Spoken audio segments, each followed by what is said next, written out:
Welcome to the Public Art Commission. This meeting is being recorded. We currently have 8 remote participants. For remote participants, please make sure that you are using the most current version of the Zoom app or an updated web browser. Certain functionality may be disabled if the app or the browser are not updated. You must register using the link at the top of the agenda. Please click Raise Hand when you wish to speak and click an item and click Unmute when you've been called to speak. You can submit written comments to me, Jackie, at jkelliia@alamedaca.gov. Comments submitted during the meeting before the conclusion of the public art comment section will be read into record. My email address is also on the top of tonight's meeting agenda. If a remote participant is having difficulty, I suggest that you call using the number.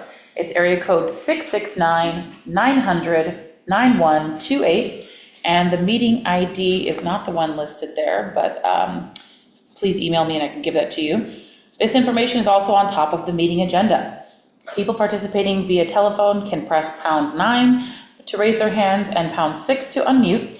And for any in-person participation, there are speaker slips over there with pens.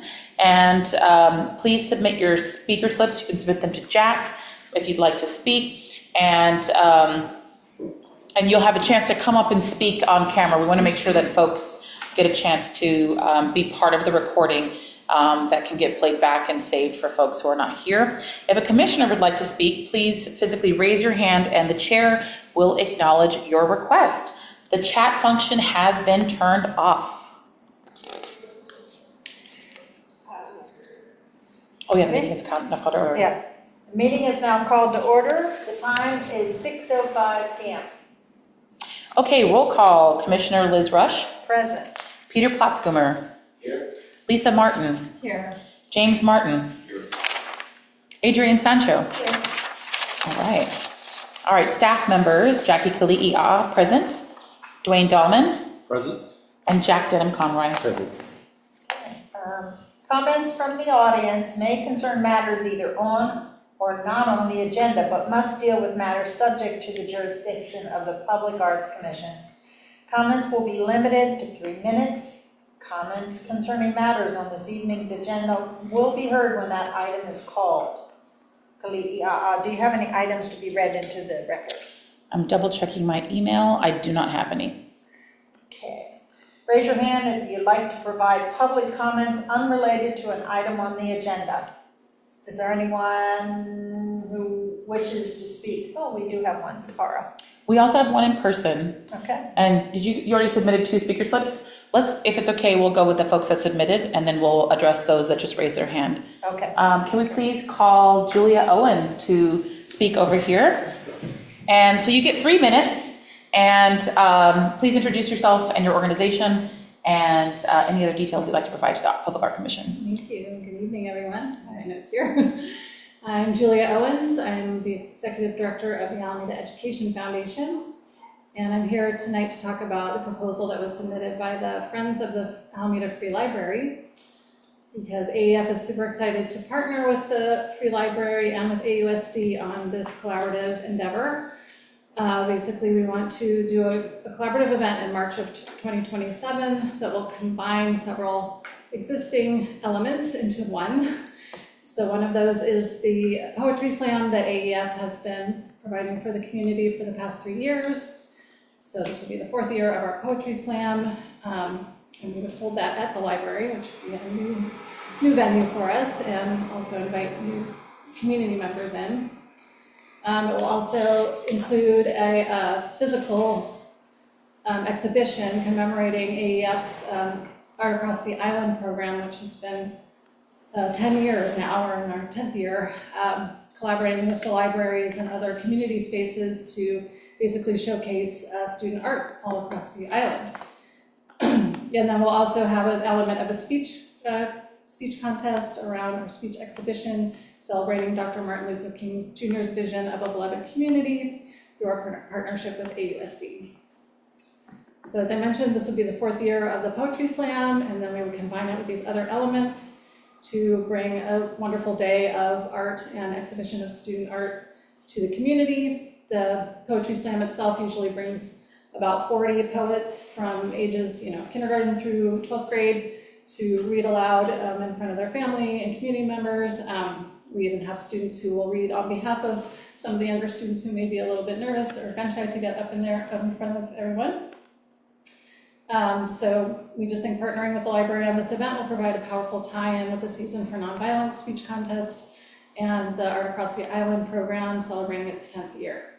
So we appreciate your consideration of the proposal. Thank you. Thank you.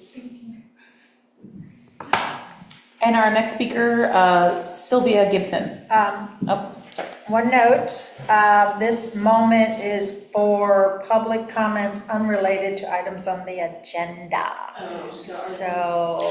Yes, so just a heads up, we did notify members who submitted proposals that they can come, but that whatever they're addressing is not going to bear on the weight of their scoring. Preliminary scores have already been submitted, but folks can, this is the one opportunity they get to speak. Okay. So we have allowed flexibility for the folks to get a chance to share a little bit about themselves. But again, the contents of the proposal specifically are what our Public Art Commission is deliberating on, and just the contents of the proposal. So just a heads up on that. And that was shared in the email that went out to all applicants. Okay, good. All right. Sylvia Gibson, please. Okay, so now it's the proper time. Yeah, you can, yeah, now is the time for public comment. So this is the one time, so come on up. Okay, hi, Arts Commission. I'm Sylvia Gibson. I'm a teacher in the district. I teach at Island High School. I've been teaching here for 25 years.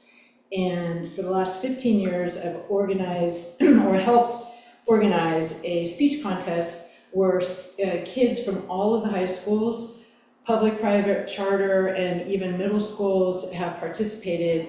And the theme of it is beloved community, how to create Martin Luther King Jr.'s vision of a beloved community here in Alameda. So it's always really inspiring, incredibly inspiring, because it's the youth voice, youth vision. And this year, it's not going to be a contest. It's actually going to be presentations where the contests are going to happen at the schools, and each school is going to send their 3 best. So it's more just like a platform of youth voices. Really looking forward to it, and we didn't have it this year. After having it for like 17 years, we didn't have it this year because we didn't have the capacity to administrate it. It has been something that the city has put together. They've always had people like Jim France, Eric Fonstein, who have been the administrator of it. They don't have the capacity anymore, so therefore Marcy from the library and Julia from AEF have come forward saying they will help make this, or they want to also make this speech contest happen, or speech presentation, adding the poetry slam, and then we've been having the art also in the library at the same time. So it's a fantastic event. I hope you all come, because it just brings tears to your eyes, butterflies to your heart, and actually a real sense of hope about the future as the kids speak about our community and how we can improve it. So, Thank you. Thank you. Okay, at this time, I have 2 attendees. We've got Tara, and I'll go ahead and allow you to talk, and let's just I want to turn up the volume really quickly to make sure everyone can hear you. Tell me if you can hear me. Yes. Yeah, let me turn it up just a little bit. Okay, and your 3 minutes starts now. I'll be very short. Hi, everybody. This is Tara Pilbrow. I am the Executive Director of West End Arts District. And I just wanted to catch you all. This is entirely off agenda, but I wanted to let anybody know in the room that we recently opened an exhibition in Alameda Point. The Ocean Photographer of the Year exhibition opened last week on Friday. I know some of you have already been up to see it, so hopefully you can tell everybody else about it. But we are now open for the next 3 weeks on Saturdays and Sundays. We have a variety of events also happening on Thursday and Friday nights. It's a massive scale international photography exhibition in one of the hangars in Alameda Point, and we would love to see lots of you there. So feel free to check it out on our website. You can see Liz nodding away. She can tell you all about it. But yeah, I just wanted to let you guys know about that, and hopefully you'll pop over and see it, and I'll get to see you all there. Thank you very much. Thank you, Tara. All right, and now for Rachel. Rachel, can you hear me? Rachel? Okay, maybe she's muted. No, she's not. There's a mute. Is she one of the other Rachels? Oh, she's raised her hand here. Yeah. And I said, ask to talk. Rachel, if you're speaking, I cannot hear you. Hello. Oh, there you go. Yeah, all right. There Hi, you go. sorry, Bluetooth problems. Anyways, I will also make this very quick. This is Rachel Campos State Ivanov. I am from Radium Presents. Wanted to share some exciting news for us that couldn't have happened in a better month. April is Arts, Culture, and Creativity Month.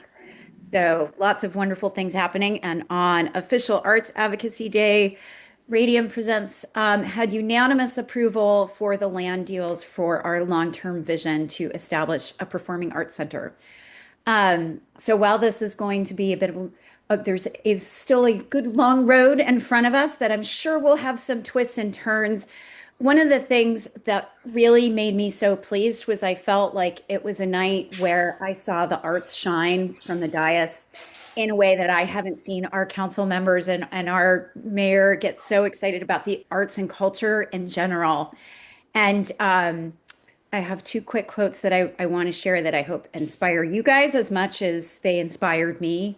But one was hearing Greg Bowler talk about, this is just the start. We're in the process of creation. Or Tony Daysog, who said, this is an important inflection point in supporting arts and culture in Alameda. And I mean it from the bottom of my heart. It's really exciting to see Alameda's art scene continue to grow. So excited for the discussion tonight. Thank you, Rachel. Thank you. All right, we have another participant.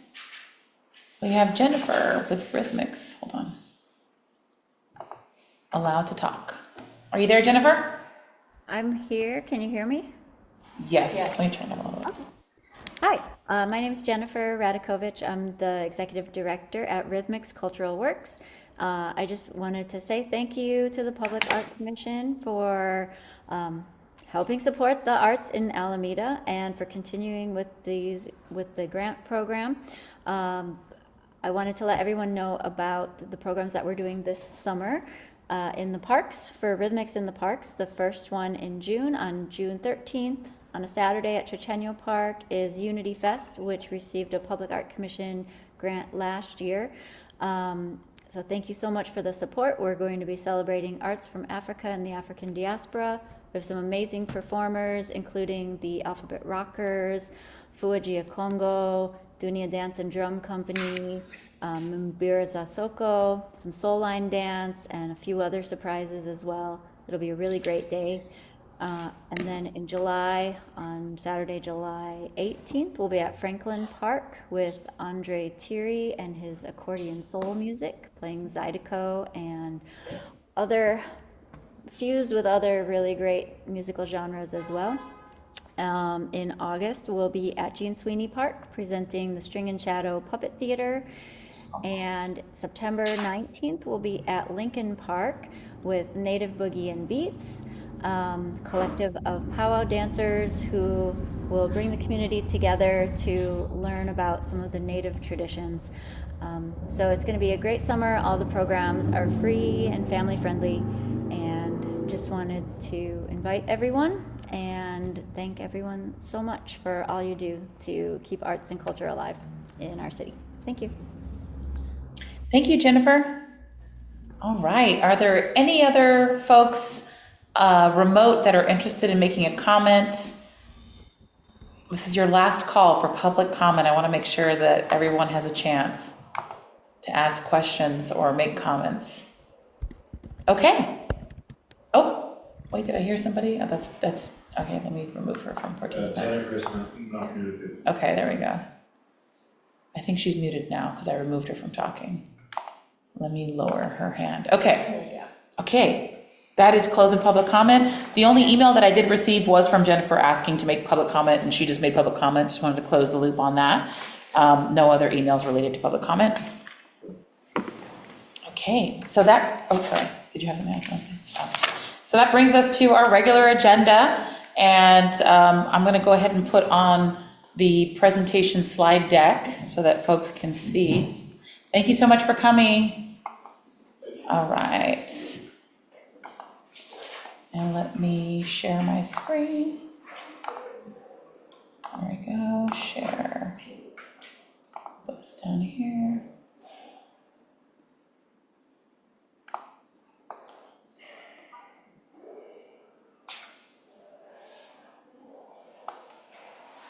Okay. All right.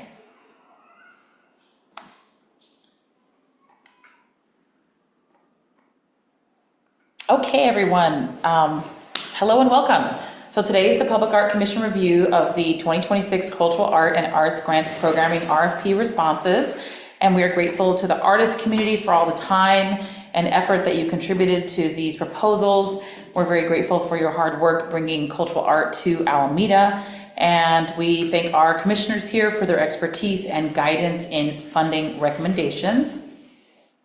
All right, so we received a total of 18 proposals, and staff pre-screened all proposals to make sure they were all eligible. They were all deemed eligible for consideration. The PAC may consider awarding more than 4 grants. For this cycle, though, staff has asked that there be a maximum of 6 grants. It just has to do with staff capacity. The current balance of the Public Art Fund is $888,102. A total balance will be available at the end of the fiscal year, come June 30th, when the actual expenses and revenues are reconciled. And per the Public Art Ordinance, the Commission cannot spend more than 25% of the total Public Art Fund balance on cultural arts, and we're well within that, with a total pot today of $60,000.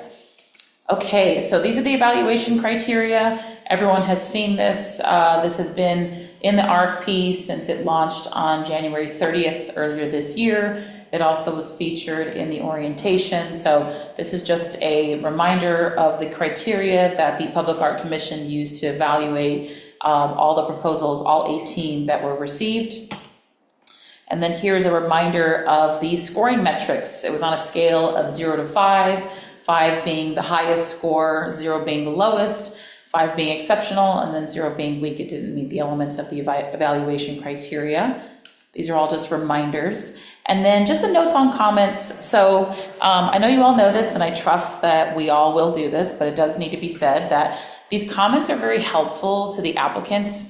There's not much of a two-way street or a dialogue that happens with these types of public grant opportunities.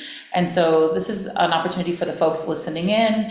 Obviously, we have about 8 people that are listening in right now, and folks that will also watch the recording back. So this is a really good opportunity to give constructive feedback about what you commissioners enjoyed about the applications. And we would love to hear about the strengths and weaknesses. And this is really an opportunity to build capacity in our artist community and ensure that folks are increasing their chances for successful applications down the road. The reality is we can't pay out every single applicant, and that's unfortunate, but it really does give them more guidance on how to put together a compelling application for future years. And then another thing is that applicants, I know that there's several folks that submitted proposals that are online right now. Unfortunately, there's not a two-way dialogue, so the public comment was the opportunity to share your thoughts and ideas. So just a heads up, if there are clarifying questions that the commissioners ask, that's something of a note for future, but it's not something that they'll be able to answer that you can be able to answer now. And then another note on conflict of interest. As a reminder, I sent the conflict of interest form to everybody, and again, there's several criteria here. We do have one conflict, and that is for Chairperson Liz Rush. And you will be asked to recuse yourself when we evaluate Vessel, which is the proposal that was submitted by Radium. And this is the final call for conflict of interest. So if there's anything that you're concerned about, I will say in our chairperson's question, I had to confer with the city attorney's office. It wasn't very clear, cut, dry. So if there's any possible conflicts, please let me know. Any last calls? Okay. All right, and then possible payout. So this is something we'll discuss later, but I wanted to give you all a heads up. With a $60,000 pot available for this year, the commission has several payout options. So option one is very clean cut. You just do 4 grants and they're $15,000 a piece. Option 2 is you do 6 grants and they're $10,000 a piece.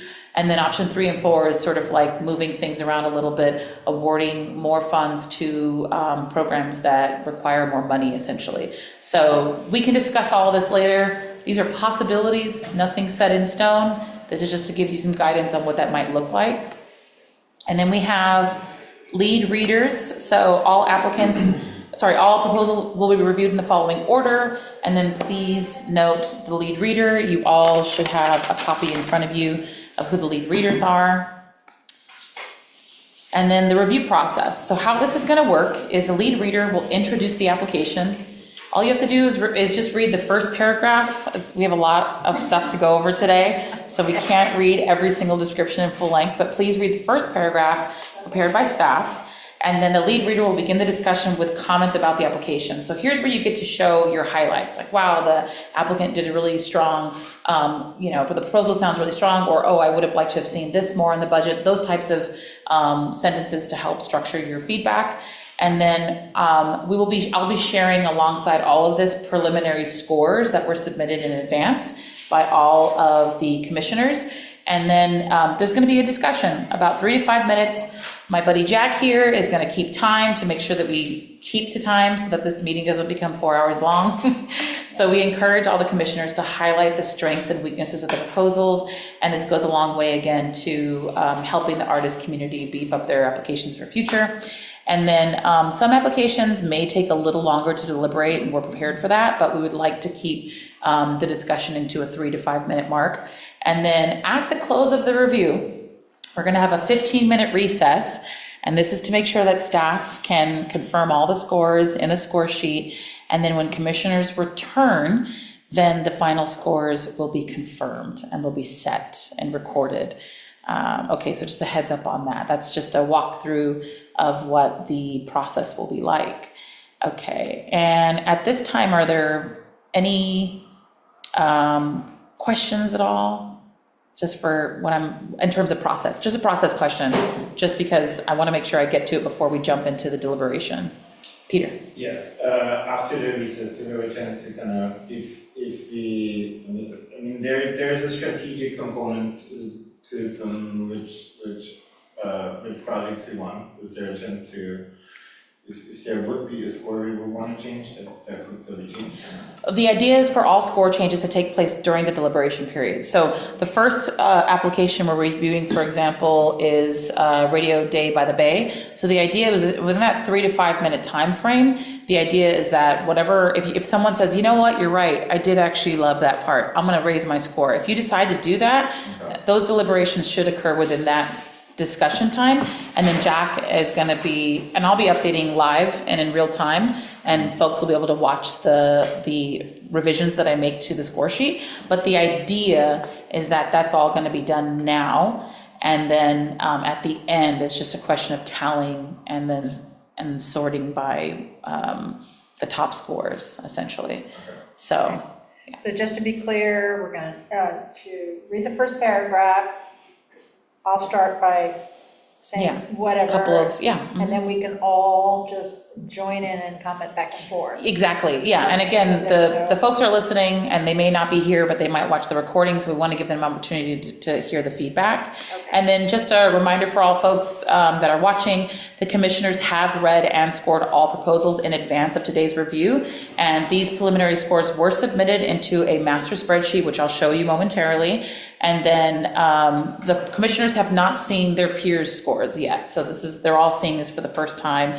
And then any members of the public watching, please note that scores are subject to change until they are confirmed at tonight. So we've had this happen before, so I just want to make that clear to folks watching.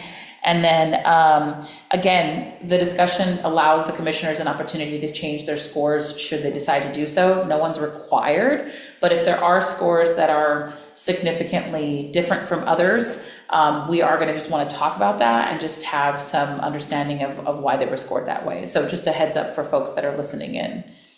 Okay, and then, all right.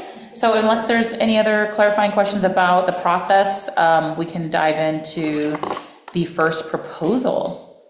Okay, first proposal, Radio Day by the Bay, live 2026. Radio Day by the Bay is the California Historical Radio Society's annual cultural festival that celebrates radio as a living art form that combines performance, storytelling, music, and community gathering. This event transforms radio and broadcasting history into an immersive, contemporary cultural experience that is free and open to the public. So I truly enjoyed this proposal. I really feel that the organization hit all the marks on their proposal, experience, the proposed event, the budget, the timeline, equity, accessibility, leverage funds, also very well presented. Thank you guys, you did a good job. Anyone else?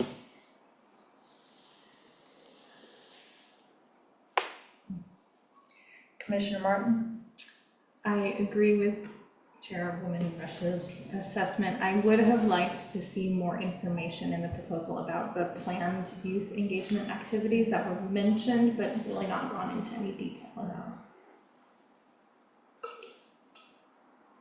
Anyone else? Oh, I also, Go ahead. continue, in the budget section, it was unclear to me where the PAC grant would be included. I thought the budget was a little confusing in that regard.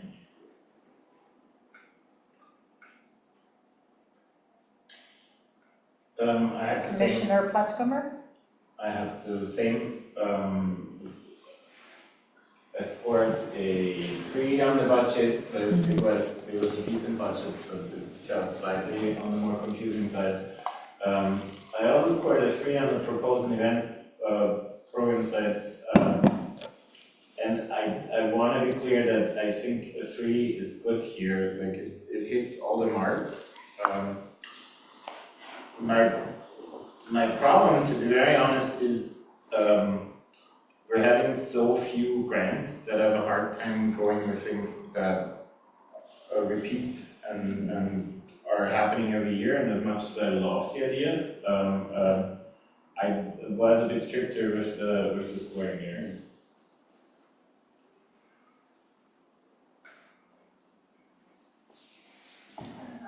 I observed that they did list like the talent that they proposed to ask for the event. I like that part, that it was very clear like who they want to invite and to bring in, so that helped me score it a little bit higher. But yes, I agree with Commissioner Platzkummer that it is a repeat event.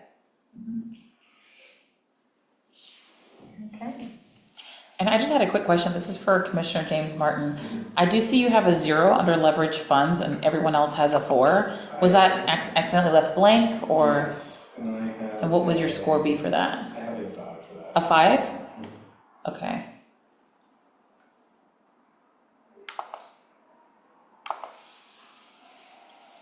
Any other discussion about this particular proposal? It was about 3 minutes. You guys are perfect. This is- Just a logistical thing about the scoring. So we don't see the weighted part until the very end. Yeah, the very end. I have a Yeah. separate tab. Okay. This is the master sheet that's going to feed into the separate tab. Great. Yeah. So you get to have a big reveal. Yeah, yeah. I mean, and I'll be revealing with you guys. The recess, I'm going to be doing it. You guys can watch, but the final will be revealed after that. Any other comments about this one? Okay. Let's move on to, let's see, what's the next one on the agenda? ArtPush. ArtPush, and our lead reader is Peter Platzkummer. I have the pleasure to present ArtPush, Art of the African Diaspora Satellite Locations, Studio 23, Gallery and Assistance Press 510, Gallery come together to create Art of the African Diaspora Satellite exhibits. Studio 23 has been hosting the Art of the African Diaspora at Studio 23 Gallery for 3 years.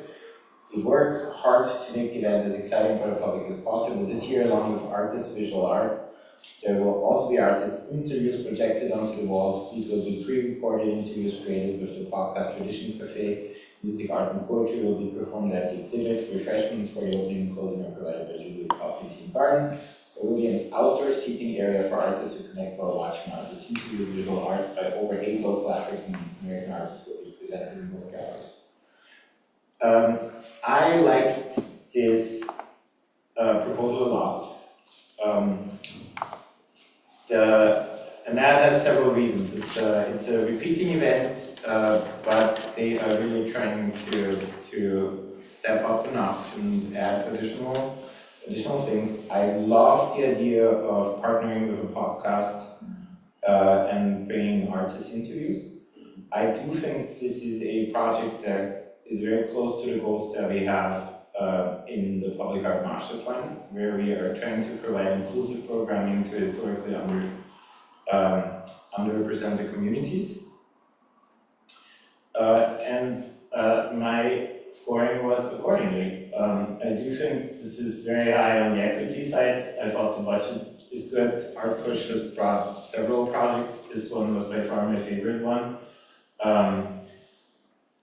If there's one thing that I don't like about this project is I see there's so much in-kind staff labor, and as much as I appreciate the efforts of doing things for free, I really don't want you all to work for free. This is from our project.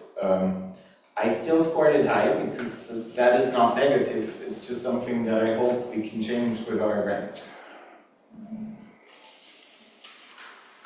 I'd like to say something. I went to this last week, and I wish all of you could have gone. It is an amazing event.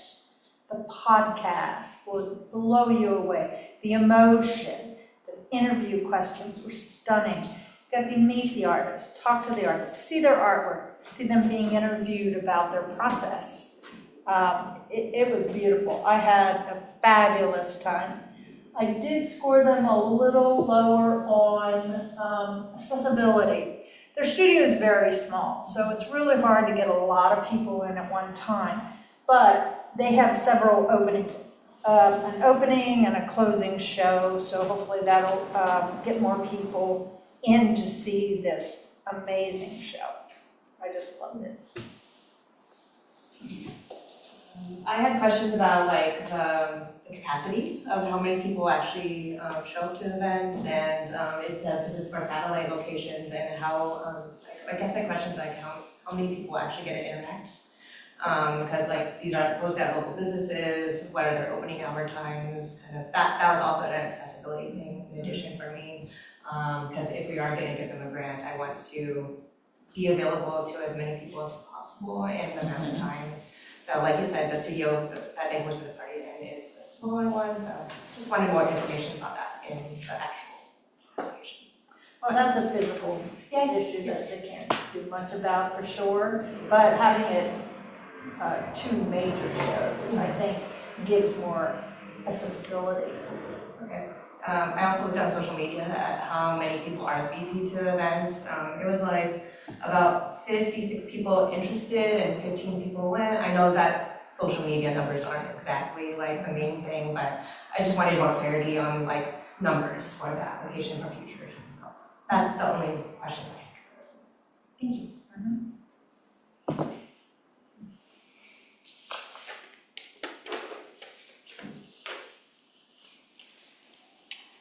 Commissioner Martin?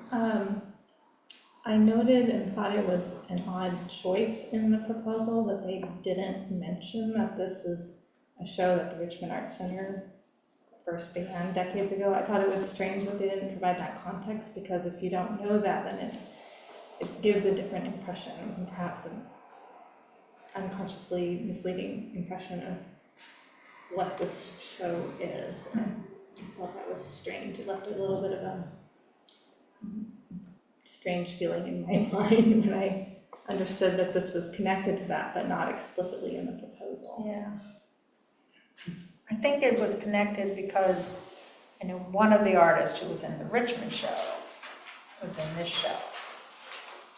Well, the Richmond show has been happening for decades, and every year these satellite locations show additional works by some of Yeah. the artists in that show. Yeah.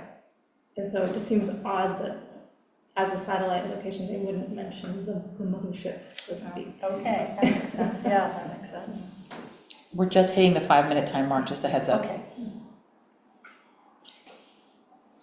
And Commissioner James Martin, I also have a 0 for your score too. Is that also a mistake? Or I think maybe, Yeah, I didn't catch your leverage fund scores, maybe. Yes, I think I had a. You can pop it in actually, Jack. 3. Okay.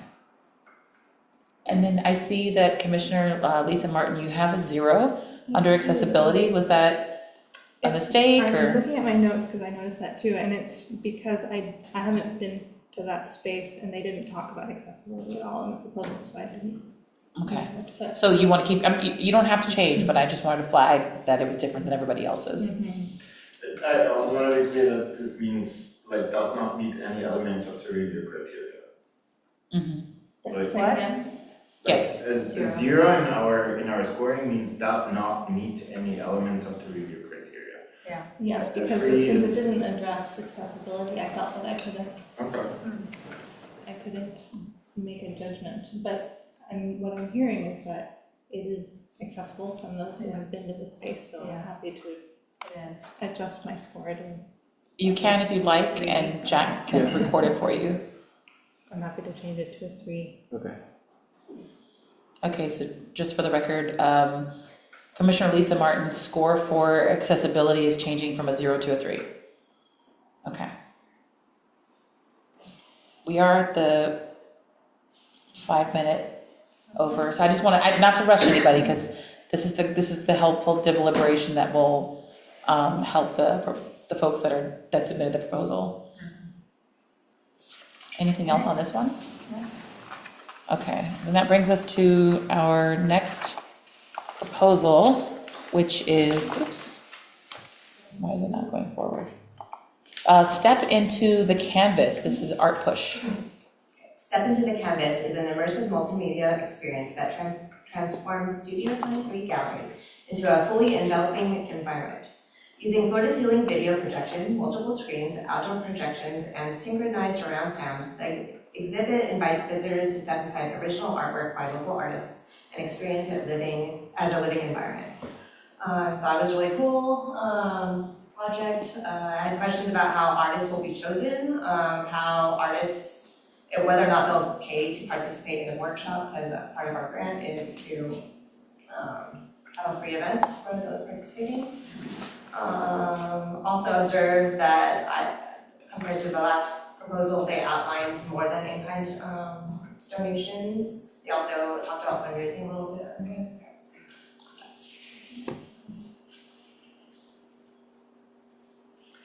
What I liked about this proposal is that they were very specific about the secured AV equipment. They spent some money, they purchased their own equipment, and I loved seeing that in here because in past requests, they were trying to budget for those pieces of equipment. Now they don't have to, they can put more into the art, more into the whole production of the thing. So I really appreciated that. I'm very excited to see how this thing goes. It seems like a really unique for us event, and I wish them great luck with this. Yeah, but this sounded very unique and interesting, so I'm really good with this.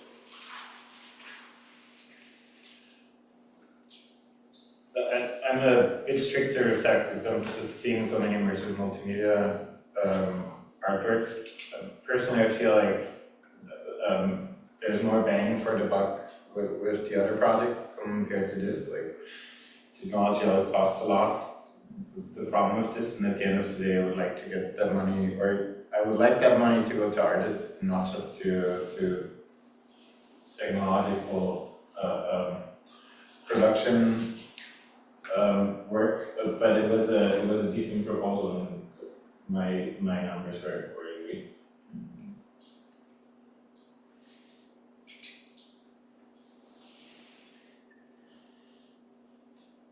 Any other comments? Okay. I'm gonna keep coming back to you, Commissioner James Martin. I've got a 0 for this one. you got a 4 for that one? Okay. All right, and I don't think there's any major okay, all right. If there's no others, then I can move on to the next one. Okay, this next one is for 21st Annual Plein Air Paintout. This is the Frank Betts Center. All right, and who's our reader for this one? Mm-hmm.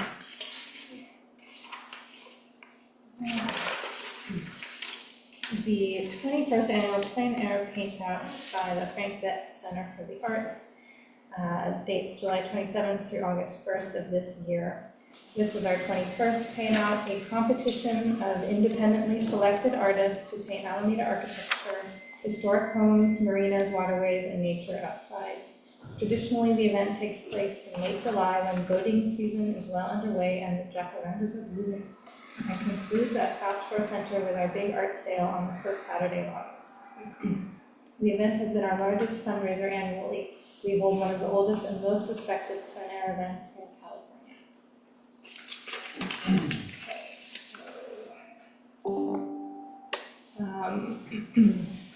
I noted that this is a successful annual event that's enjoyed by the general public. It engages local artists and art enthusiasts. I felt that the application didn't address audience engagement efforts even when it was explicitly asked to do so. I thought the budget format, they've done this event many times before, I have no doubt they can do it, but I thought the format was very confusing to review. Let's see.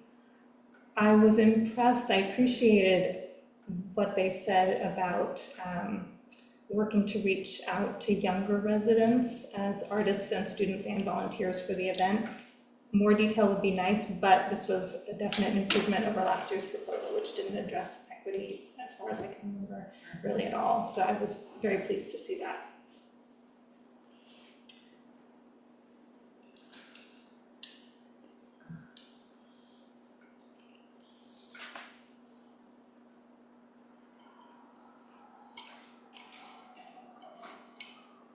Any other comments?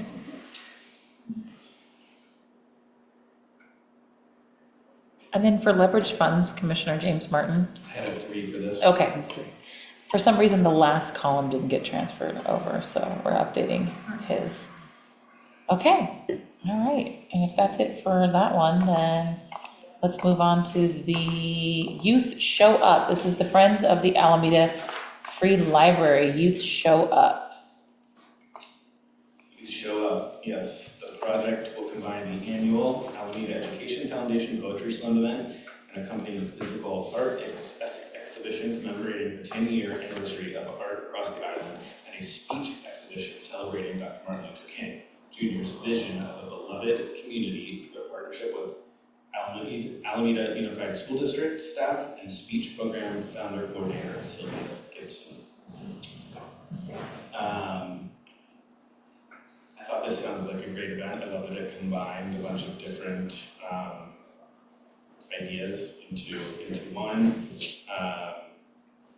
Yeah, I love the poetry slam. I love the youth access and exhibition, and I think it sounds really good.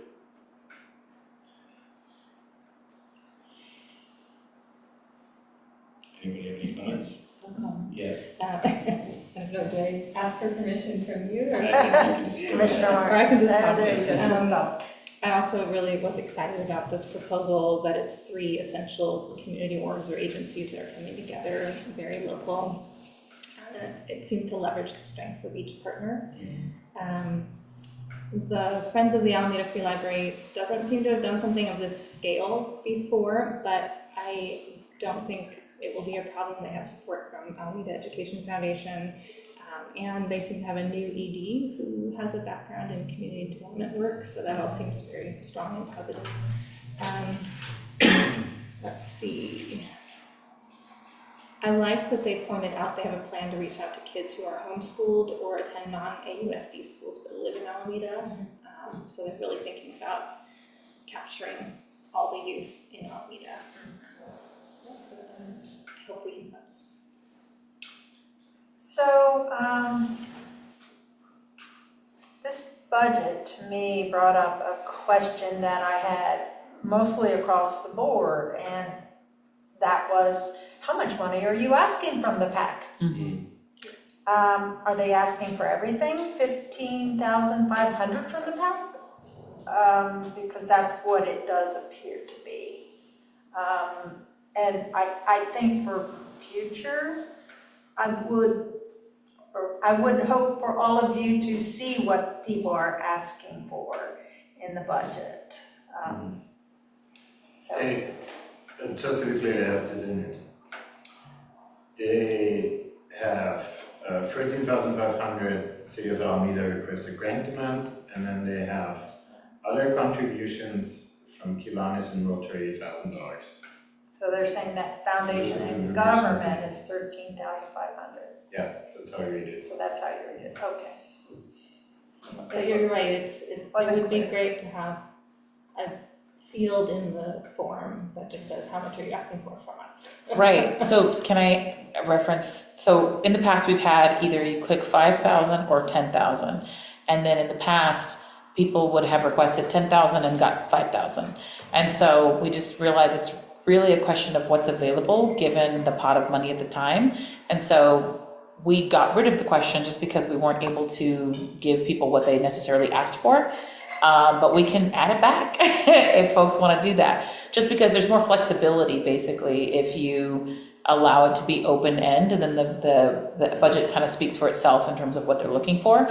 But I also know that as someone who's applied for grants in the past, I definitely would take what I could get, so to speak. And so I just didn't want to set an expectation that like, you're going to get this and then you actually get this. And so that's why we removed it, because it was confusing to the folks that were submitting proposals. But I can understand from your side of the question, it's also confusing to you who are evaluating it. So we could potentially incorporate it back for 2027. I'm happy to do that. But I know we took it off last year, given the feedback we got from the folks who applied.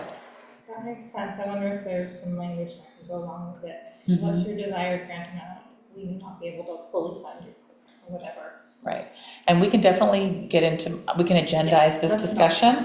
And this is me just making sure we don't violate any, but let's agendize the discussion about that, and then we can definitely revisit for the 2027 application year. Commissioner Platzkommer? I do want to add a few things to the budget and a few more general things.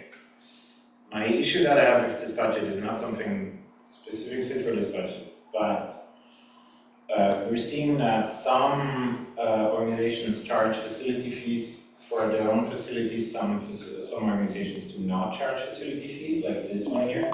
Some have in-kind donations in it for their production stuff. Some have in-kind donations for facilities in it. They don't have that here. That's why this budget is so much smaller than others, and it looks like they do not have any other funding. We're essentially having all the staff time, all the plays from Alameda Free Library, that's also included, that we're not aware of. That's regarding the budget, and we need to figure out a way of how we can make this more comparable. This year, it's really, I'm realizing it's really hard to compare it. The second thing for me is, when I look at the public master plan, our general goal was always to create more sustainable funding opportunities. We do not have this year. It's not sustainable when we're only able to donate some money to a few projects and people cannot rely on it. I understand that, but if that's the case this year, and that's fine. That's what happens when the staff time, or when the staff is simply not able to offer more time. Then I'm wondering what are other criteria that are the most important to us, and what should we focus on. And if I look at that, then again, like we do have goals like inclusivity and programming for historically underserved communities and whatsoever. And if I have a project here like this, where we're focusing on youth, which a lot of the other projects aren't necessarily doing, where we have a large amount of different people of color or with different backgrounds. See, there's people with a loner background and others included. Then this is more important to me from a program standpoint than other things. Like we only have a few grants that we can hand out, and if we only have a few grants, then we should look at this a bit more strategically and say, these are things that we want to see in this town because it's more important to us. And if I look at our scoring right now, and as much as I appreciate Plein, Paintout, and they're doing an amazing job, I feel like they can do this. If I have to choose, then I have to say they can do this without us. And the other thing is something that is new and is bigger, and they're really trying to make a step, and that's something that I want to see in the city. And I would like you all to kind of consider that too when you're doing this scoring and saying, okay, what's strategically important to us? What adds color to Alameda? I feel like sometimes it's hard for that to come across in the scoring. I understand. Yeah. Mm-hmm. Yeah, I mean, even for myself, there isn't really a number score that is reflective of that kind of consideration. I guess that's up to us in our discussion. But wouldn't that be the proposed event or program, the excitement that we feel around the event? Yes. I think so too. I mean, free for me was something that hits all the criteria, but might not be the one where I feel like it adds that color that I want if I can only have 3 others. So just going back to this, and that was the reason why I gave so many points, because it feels like a project that adds something that we haven't had in the art world in Alameda. Okay. And then I also just want to contribute a thought. The criteria, we can revisit it. I know that we broke out accessibility and equity in previous years, and we defined it more closely just so folks knew what it was, just we have a better way to gauge it. We could add in something else in there. We could parse out equity in a way. So just wanted to throw that out there. That's something we can definitely fine tune for the 2027 application process. And then I also want to flag that both Commissioner James Martin and Commissioner Lisa Martin have zeros for leverage funds. And I just to flag it, did you intend to change those scores or keep as is? I have a 4 for that. Okay. And then we are at the 5-minute, we're over the 5-minute mark for this one, but I want to make sure everyone gets a chance to share their thoughts. I do want to make my scores. Yeah. Okay. I entered them wrong. Oh, did you? Okay. But So leverage funds should be. That's number 2 for you, Jack. Yeah. That should be 3. A 3? Okay. And then my proposed event should be 4. The top one. 4. Okay. So we're changing proposed event from 3 to 4 and leverage funds from 2 to 3 for Commissioner Sancho. Okay. Any other comments about this particular proposal? Did Commissioner Martin? Oh, sorry. Did she say she wanted to change her? Oh, yeah. Did you want to change yours or no? I'm just pulling up their budget. Again, you don't have to. I'm not trying to strong arm anyone. You have the option.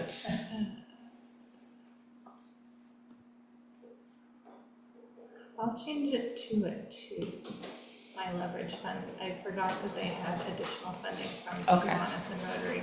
I thought it was just. Got it. Okay, so Commissioner Lisa Martin's score is changing from a 0 to 2 for leverage funds. Okay. All right, on to our next proposal, which is Altarena free performance. And just a note for this one, Altarena Playhouse reached out to us and notified us that their original proposal was for the minutes. They were not able to secure the rights for the minutes. So just a heads up on that one, that there was a modification of the free performance. Right? So I don't need to read the part about the modification then. Yeah, you can read the crowns though. Okay. Altarena Free Performance will present the crowns Crowns is a moving and celebratory gospel musical written by Regina Taylor. It follows Yolanda, a Brooklyn teen sent to the South after her brother's death. There she discovers a vibrant community of Black women who use crowns, also known as church hats, to connect her to stories of African tradition, history, and resilience. I think theater is a wonderful thing, and I would love everyone to have experience in seeing a live performance like this. As far as accessibility, I find the Altarena theater is extremely unaccessible. It's a very small venue. I don't think it has the reach that would qualify it as a very important thing for the art community, so that's why I scored it low.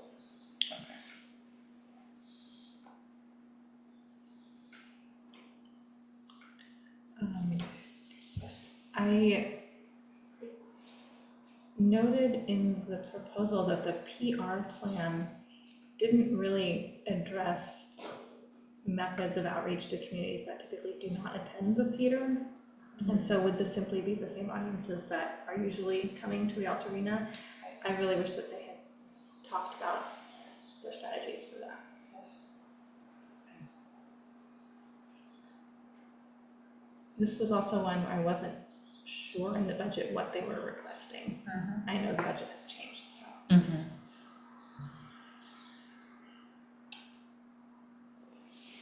Any other comments for this one? Okay. Same thing here under leveraged funds, but they did clarify that there are no leveraged funds. They already have all the means to put on this production from what they shared. And that was the other clarifying detail they gave me. So are we keeping scores the same as they are? Okay. That's a question for you, Jackie. If they just say, we don't need leveraged funds, is that okay? That's like average 3, they addressed it to meet our concerns about money, or is that a 0 because they're not using leveraged funds even if they don't That's need what them? that's why I gave it a 3, because I thought, well, they're not asking for any. I guess that's a clarifying question that I have about the process. Yeah, I think, so they own the building. So the added details to all of this is that Altarena owns the building. So they're not like necessarily renting a space. They already have the space secured. And they are not seeking other grants to put on this production because it's smaller and they already have the facility. So it's your discretion though, again, what you choose to do with that information and how that impacts your scoring. But yeah, they're not seeking out, they're not leveraging any other funds. Well,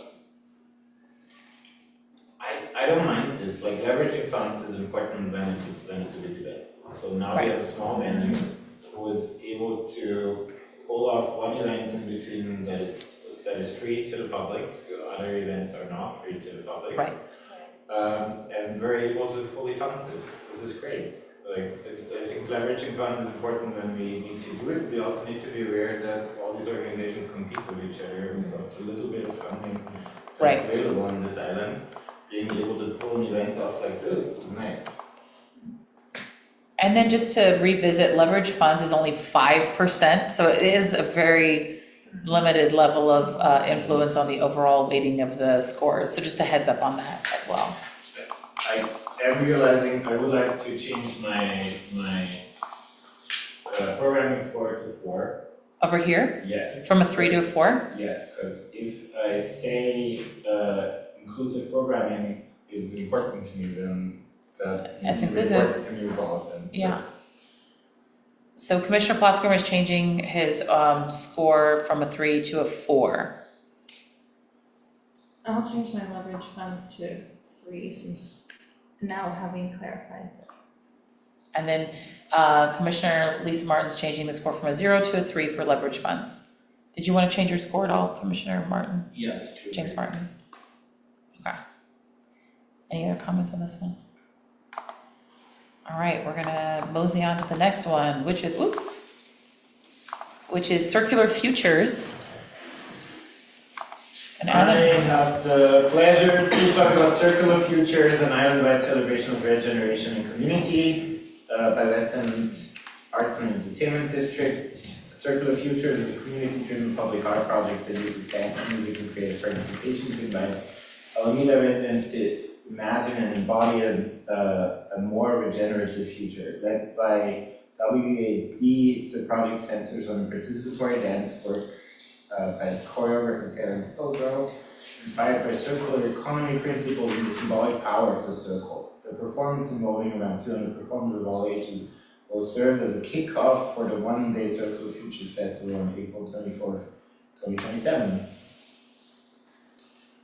And I'll come to my scoring. I scored this very high. The great thing for me with this specific event is this is one of the most experienced producers that we have on the island. Was not only experienced but always trying out new things.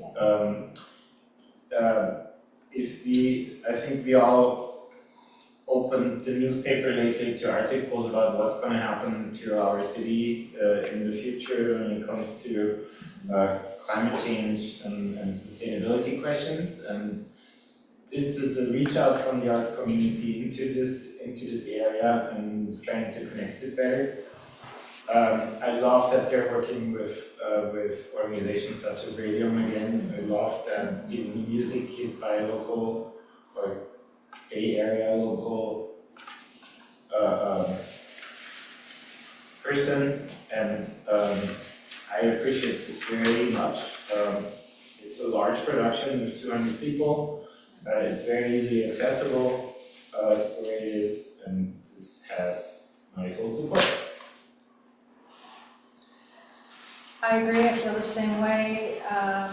Tara always brings it on when it comes to the arts in Alameda. I really appreciate her skill, her talent, and I appreciate that this is a kickoff for the festival. So that's very exciting, and that should pull in a lot of people. I'm all for it, I love it. I was also impressed that they wanted to reach out to local dance groups and high schools, not like just in general to participate in this too. It's not just like certain dancers, I guess, from just a general area, just like really hyper local. So,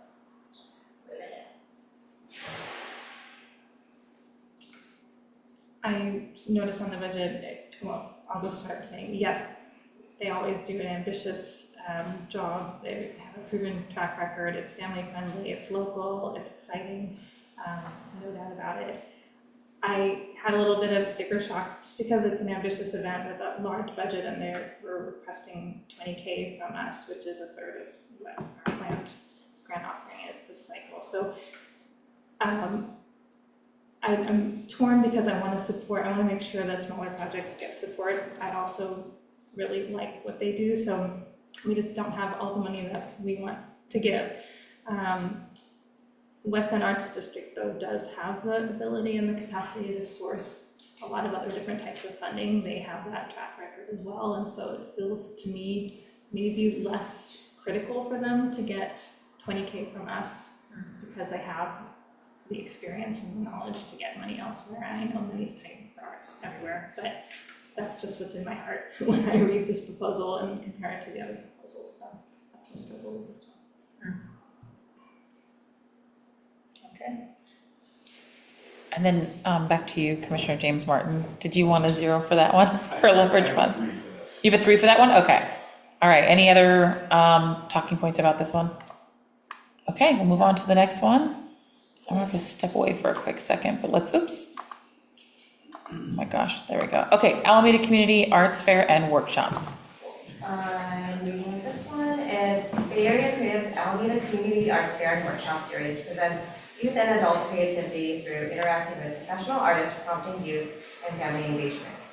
The Arts Fair is preceded by 8 spoken word poetry and 8 breakdance workshops held at Trinity Lutheran Church, where participants hone creative pieces intended to be performed at the Alameda Arts Fair. The fair includes youth poetry and dance performances, interactive visual arts booths, and workshops facilitated by professional artists creating an immersive, participatory environment.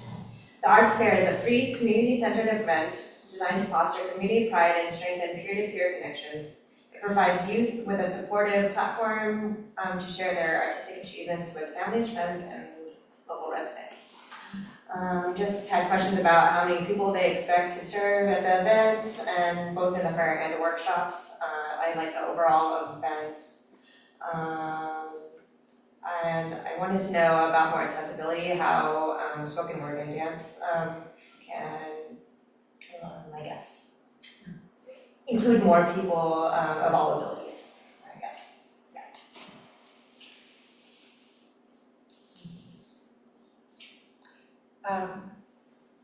Yeah, I thought this was just a wonderful pairing of so many, what's the word for it? Art, dance. I love all that, but I felt like perhaps it didn't have the biggest outreach. Say bang for the buck, really. What is the outreach for this? It felt like it was somewhat limited group. So.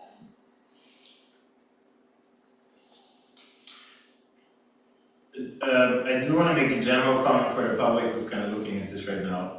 They're all getting, so this community arts fair and workshop gets all zeros from us in one field, and that makes the points look much worse than it is, because this is only a 5% rated or scored field.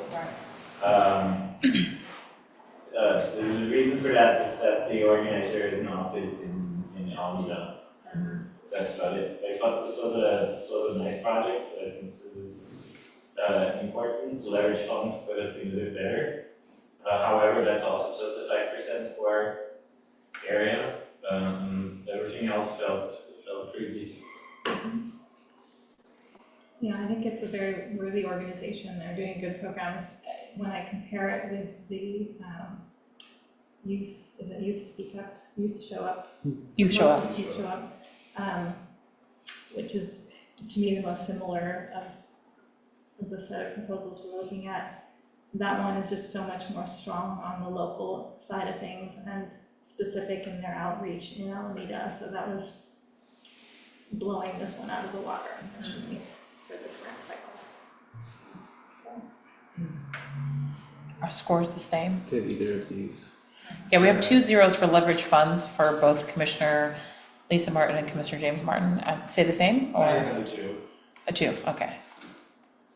And then did you keep it a 0 for you? Keep it a 0, okay. All right.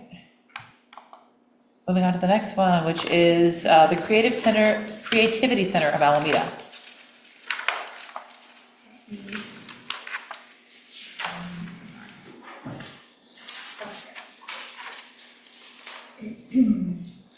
Right, this is also coming from ArtPush, and they're looking to do this in July of 2026.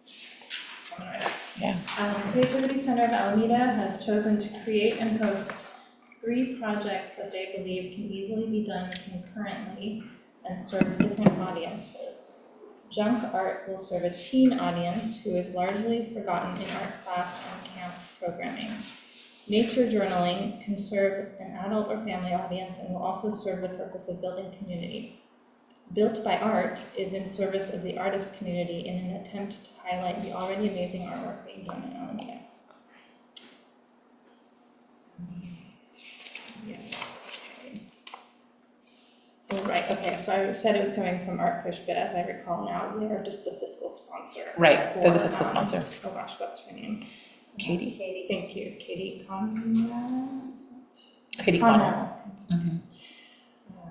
Just reminding myself here in real time. Okay, so then my comments.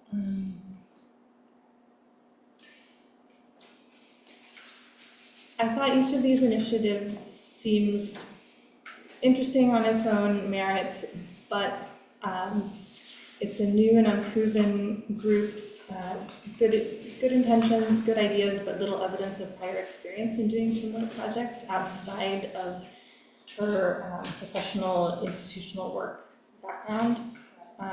She lists a lot of local organizations and art leaders. I didn't think that was sufficient to demonstrate experience or capacity. I felt the budget was, it could have been more clear. It didn't show anything being paid to artists, and there were no other revenue streams. And she was asking for $22,000, is that right? That's what I have in my notes, which is more than a third of the available funds. Also, the programs were going to start this July. That feels like a really short turnaround time. The budget also indicated that the organizer would be paid $15,000 to run the programs. That was a red flag for me.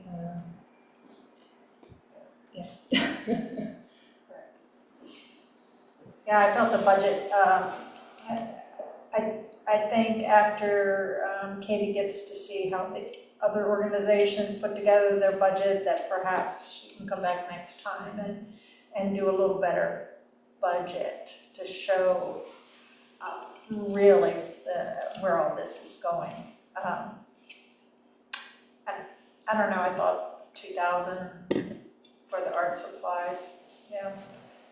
See that, I don't know, that seems not a lot of money to me for the art supplies, because I know how expensive art supplies are. You know, the marketing can be flushed out a little bit. I love the idea, yeah. But I think maybe needs a little work.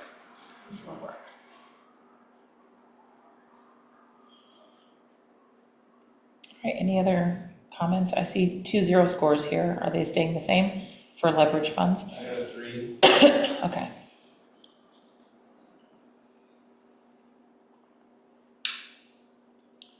Okay, if there's no other comments, we can move on to the next one.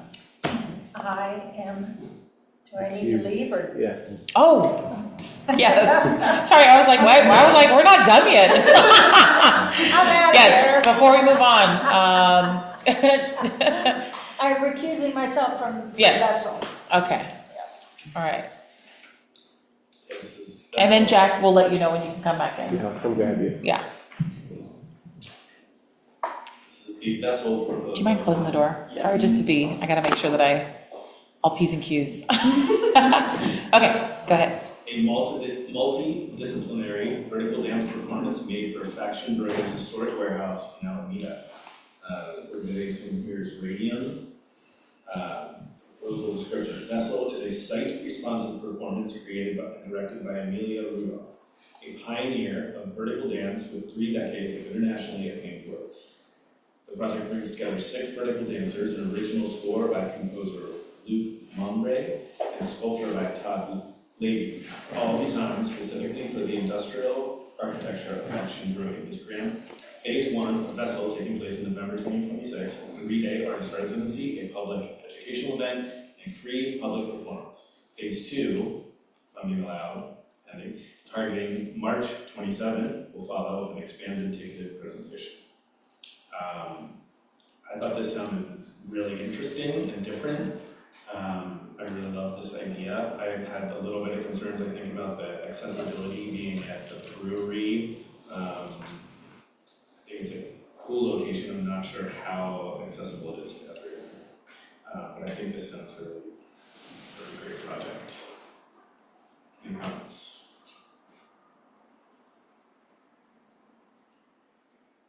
I add to that, I love this. Alameda isn't new to vertical dance performances. They are always a hit in Alameda. I love funding something where I know this might be a phase 1 and more is coming out of it. It feels like if you only have that little, then seed granting with an opportunity of getting more out and other people realize that this is worth supporting is important to me.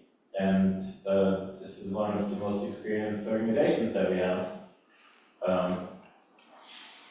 where I do not understand how you cannot score them anything else than 5 for their experience. And I'm looking forward to seeing this next year.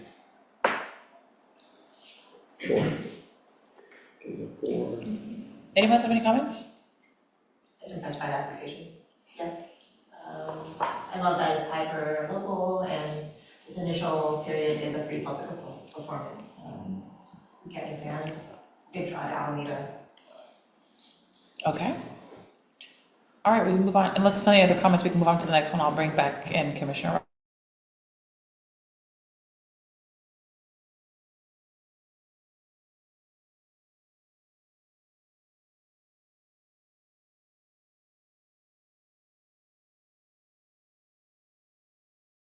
Participants. Okay. All right. Hi, everybody. Stand by. For those that are on, we apologize. The internet went out just on the computer that we're using today. Everyone else had internet. So we're gonna give it a second.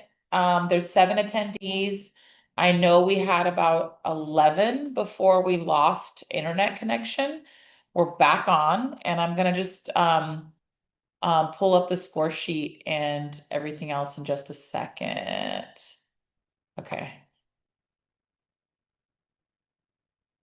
Well, I just need to log in really quickly to pull up the score sheet. Okay.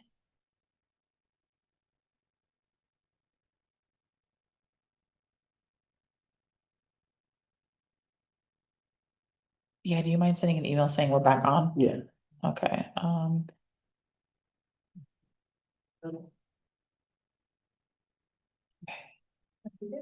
He said he's been watching. Oh, good. And then I need, hold on, let me get Jack's. It's just the Score sheet, here we go. Okay. Let me just reply all of these folks real quick. You did already? Yeah. Okay. Okay, cool. Are you recording already? It's recording right now. Yeah. Yeah, see up here on the top right, it automatically records as soon as we connect. Okay, we have 9 attendees, folks. We left off at scoring vessel when we lost connection to the internet. So again, I appreciate you all with your patience. Obviously that was not anticipated or expected. So what I'm gonna do is pull up the score sheet like we had, and then we're gonna go through.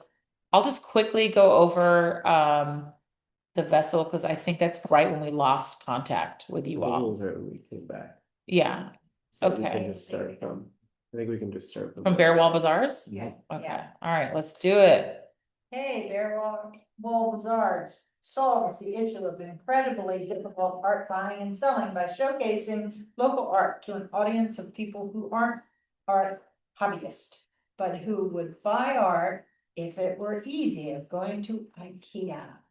The Creativity Center for Alameda is planning a pop-up art show featuring a curated selection of local artists and a dedicated team of designers whose job it is to help visitors imagine how the art they like would look best in their homes. Should I read more? No, you can just read the first paragraph. Yeah, thank There you. you go. Yeah, so.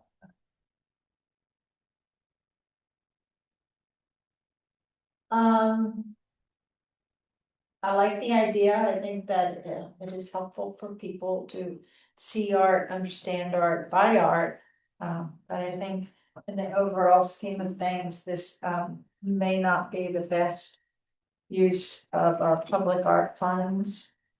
It feels like more of a, a business as opposed to a free event for the community.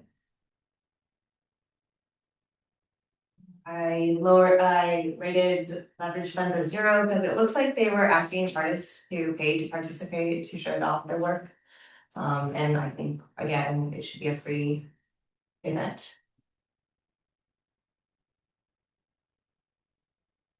I looked the idea in general was different.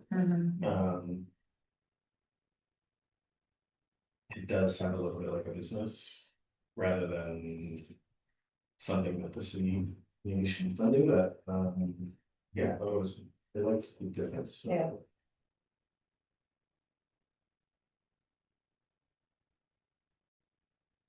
Any other comments? Any other comments? We do have a couple zeros there, and it looks like, do folks want to keep it there? I guess it's kind of on par because the other ones are ones and twos. Okay, any other comments about this one? Okay, moving on to the next one, which is Boneyard at the Bend. And there's me. Yes, that is me. Boneyard at the Bend by Calzone Incorporated, building off of success from Palooza and the history of informing musical performances on Halloween. Boneyard at the Bend will create a pedestrian zone around Franklin Park for street performers, musicians, and others to help maintain and manage active presence of volunteers and individuals in the afternoon and into the evening. I like this proposal a lot, because I think this is how all art organizations start. You know, you have something that you do with your neighbors and with your friends, and then you grow and you realize you need to start being more organized. I don't want to say more professional because a lot of them have a lot of experience with it, but more organized in the way they're doing it. And we are a town that has deep appreciation for Halloween. More than any other place that I experienced. So this is certainly something that the public would appreciate a lot. My scoring was accordingly.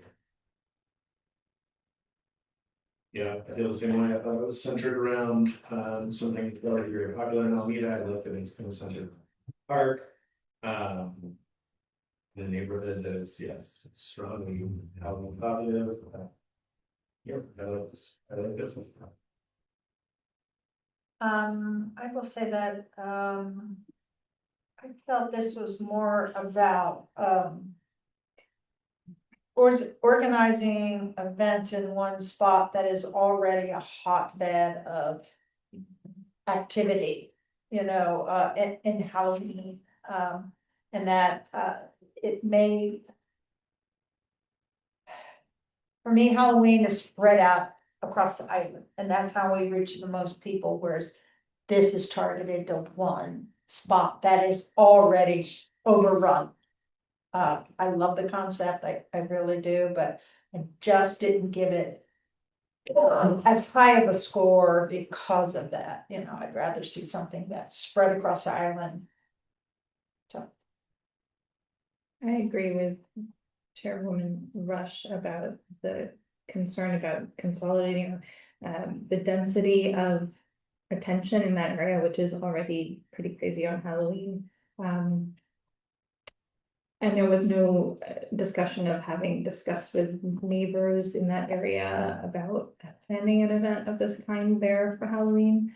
I also was confused in the budget because the only thing I could see that would be a grant from the city was a special event grant that they list in the budget, not a public art grant. And honestly, this seems like a much better fit for special event grant, because their budget is expenses like security and traffic control and porta potties. It's not paying artists. That's right. So it's not was this a mistake to apply to our grant cycle? That is true. I was also wondering that, I rated it as for that part, but then I realized, yeah, it should have been a better fit for a special events. Correct. And I think he is applying for a special. Maybe he just didn't update the language on his budget. There is some overlap between folks that apply to this and the special event grant Right. program. Makes sense. Correct. Any other comments on this one? Or updated. Oh, right. scores, I mean, it's- Any updated scores? I do see a couple zeros. We've got a 0 from Commissioner Lisa Martin for the accessibility. And then we also have a 0 from Commissioner James Martin for leverage funds. That's great. A 3 here? Okay.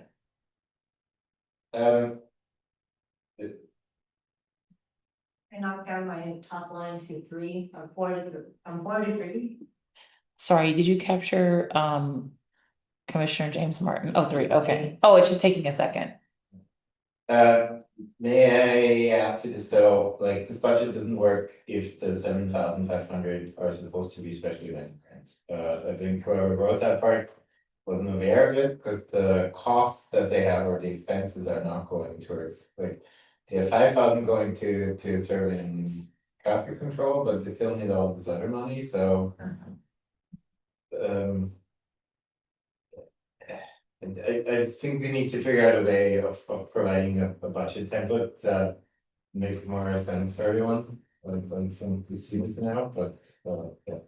We do provide a budget template. It's not required, and maybe we require it so that it's just easier to see apples to apples. Because we know that folks like to budget in their own way and keep track of things in their own way, but we can standardize that for the next cultural arts grants rounds. We have it with our grant applications for Running Man that we're not allowing fees for artists. And as much as I hate this from the point of view that we should always have fees for artists, the reason is that all the artists have so different fees that it screws up the budgets.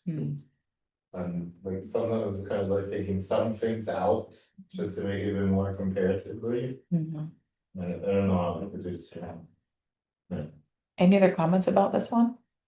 Okay, we're gonna move on to the next one, which is Swings and Wings Sensory Museum Pop-up exhibits. Okay, sensory museum exhibit pop-ups will introduce the community to the idea of a sensory museum without the building. Visitors will get to engage with multi-sensory exhibit experiences that teach them about their 8 senses. These experiences will be linked to educational material that helps kids understand their own bodies and brains better, as well as how it might feel to live in a different body or brain. Staff are developing educational exhibit experiences that introduce children to their senses using extraordinary animal senses as examples, and playful exhibit experiences that stretch or muffle the abilities of their senses so that they are able to understand parts of their body they may take for granted. The exhibits are intended to build empathy and understanding for ourselves and our community, but also to engage kids in moving their bodies and exploring play in a safe, joyful environment. I thought I liked this, that it was very accessible. It's meant especially for youth of all abilities and their families. I had more questions about the planned exhibits. I want to see that fleshed out a little more.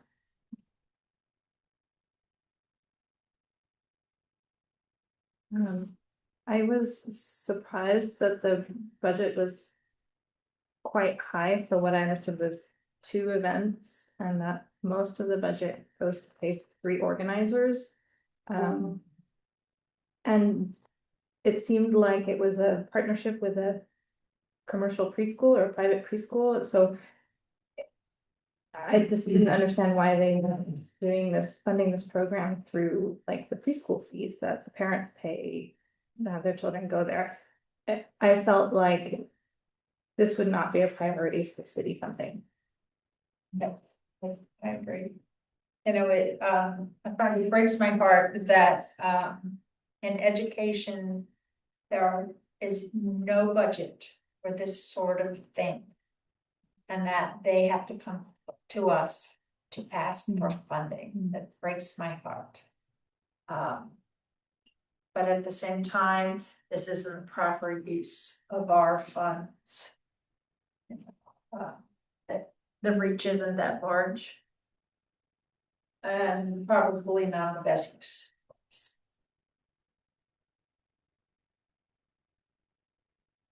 Any other comments on this one? Okay, I'm Updated. sorry. Oh, yeah. Did you have a leverage fund? Go back to master. Okay. Well, under leverage funds, there's several zeros and there's a 2 and a 1, so I feel like it's kind of on par. Unless anyone intends to change their score for that. I had a 2. Oh, okay. So Commissioner James Martin is moving his score for leverage funds from 0 to a 2. Okay. Okay, moving on to Alameda Porchfest. Who's our lead reader? Okay.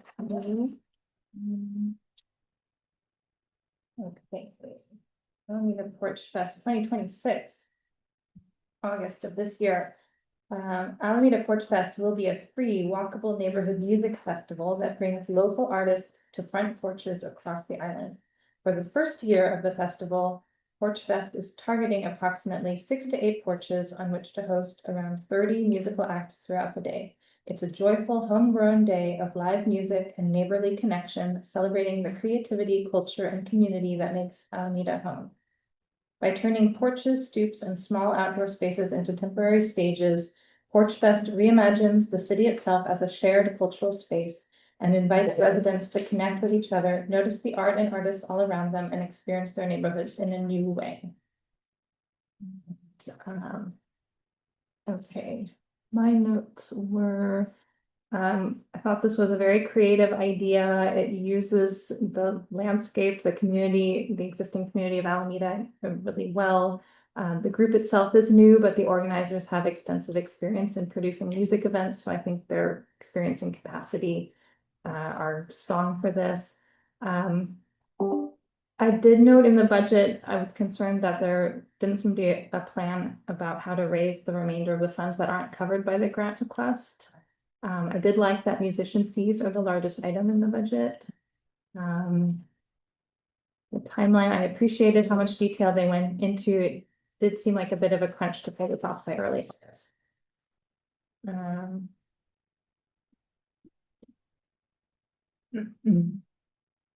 A comment on the budget, I saw that half of the grant would be going towards the organizers, instead of the artists themselves, so I was just wondering if that was appropriate, for this.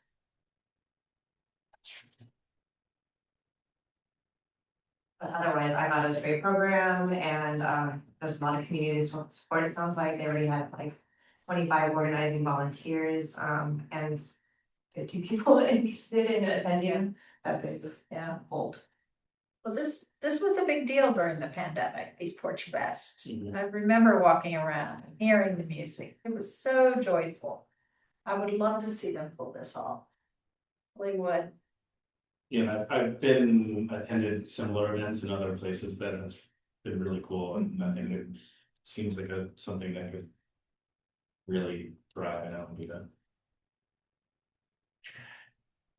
I like this a lot. I just think that this is a program that can much easier find support from public businesses or others than more specific cultural programming that we have or arts programming that we have. And that's the only reason why I'm for it as high as others.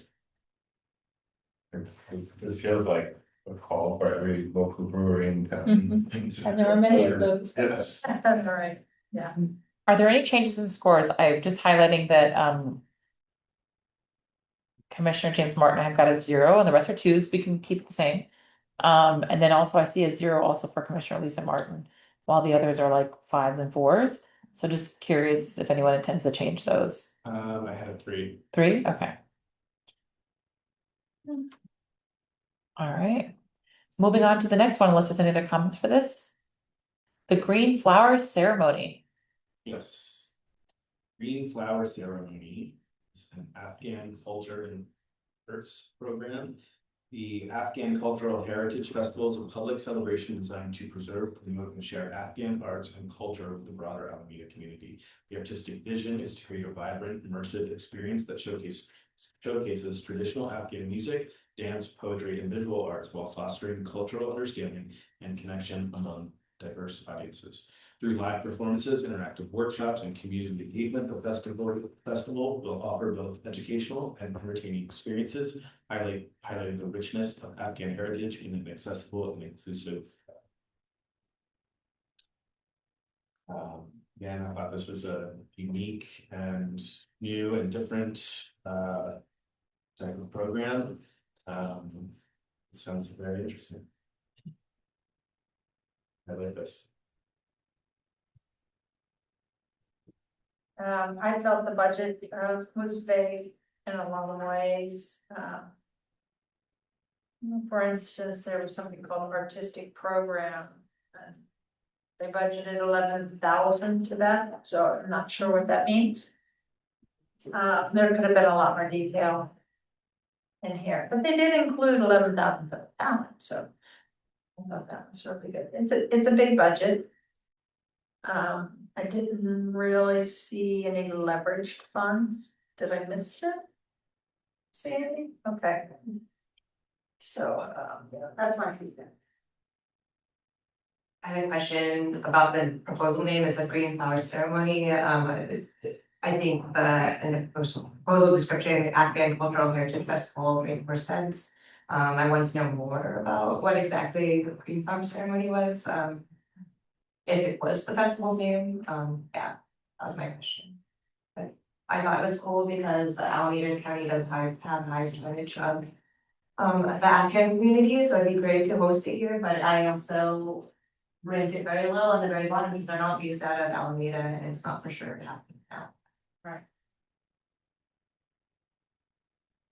Any other comments on this one? Oh, Yes, it's just, for the budget, just to be clear, there's a budget summary and then there's a more detailed budget, so they call the same thing, the, whatever they pay for artists and performers.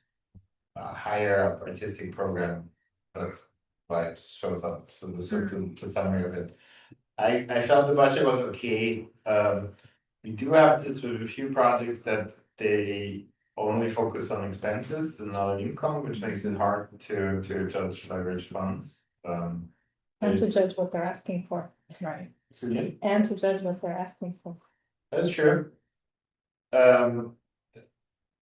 And then again, we're at a project that I think is at the core of what we're trying to do with our public art master plan, and I scored decided on other things because of it.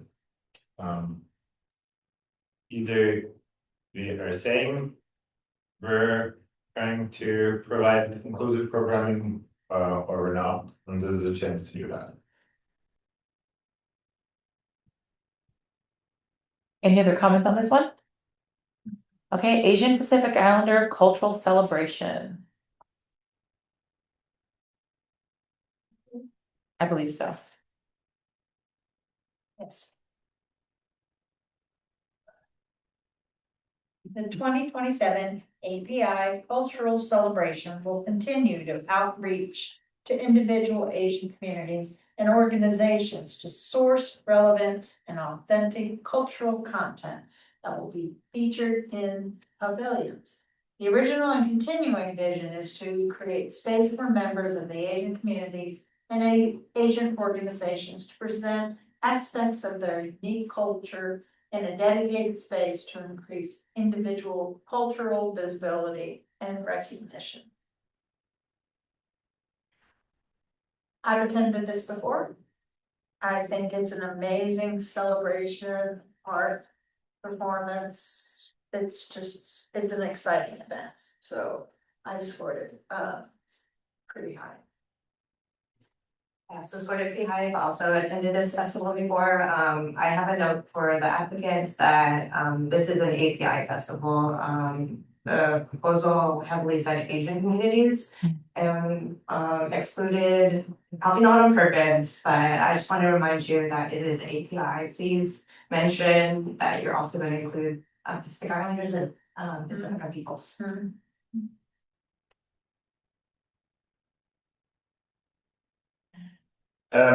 I have attended this event before too. I liked it a lot. What I very much appreciate is that they invite so many local bands.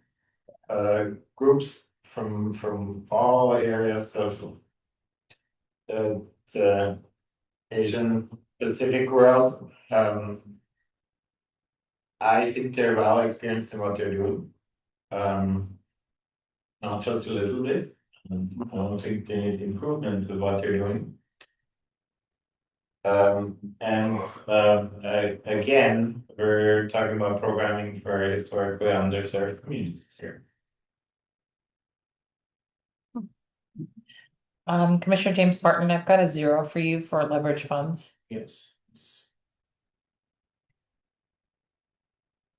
I had a 4.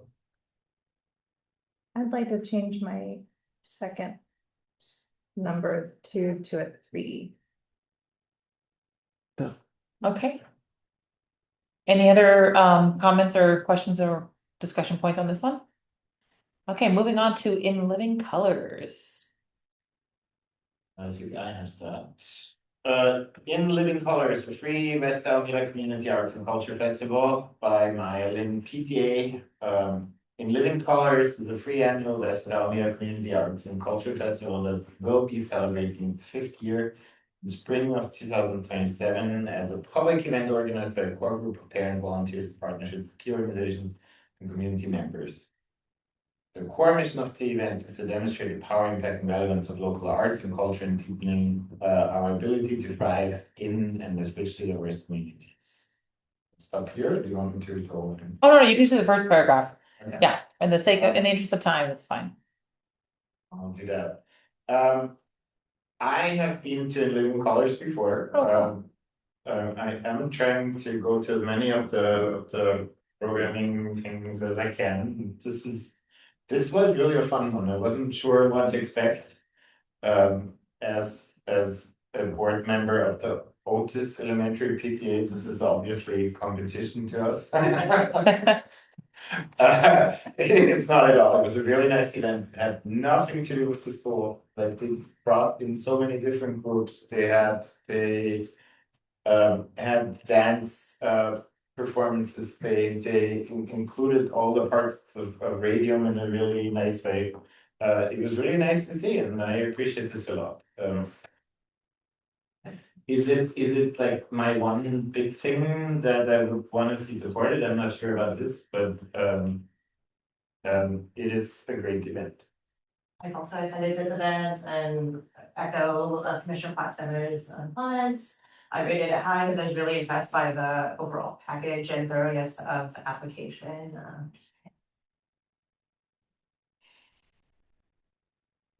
I see that I rated my budget pretty low, so I'm just looking at my notes as to why I did that. And I felt that it was a very drafty budget. The expense section had several blanks as you scroll down. Did they not have those numbers yet?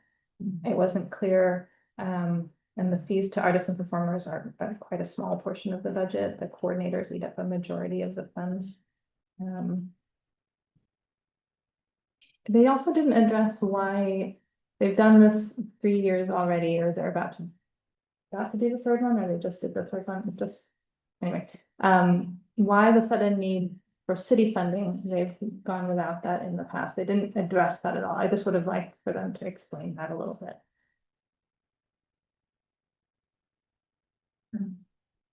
Any other comments? One thing I thought the requested funding gap was pretty high. With the 19,000 in, that felt bit million or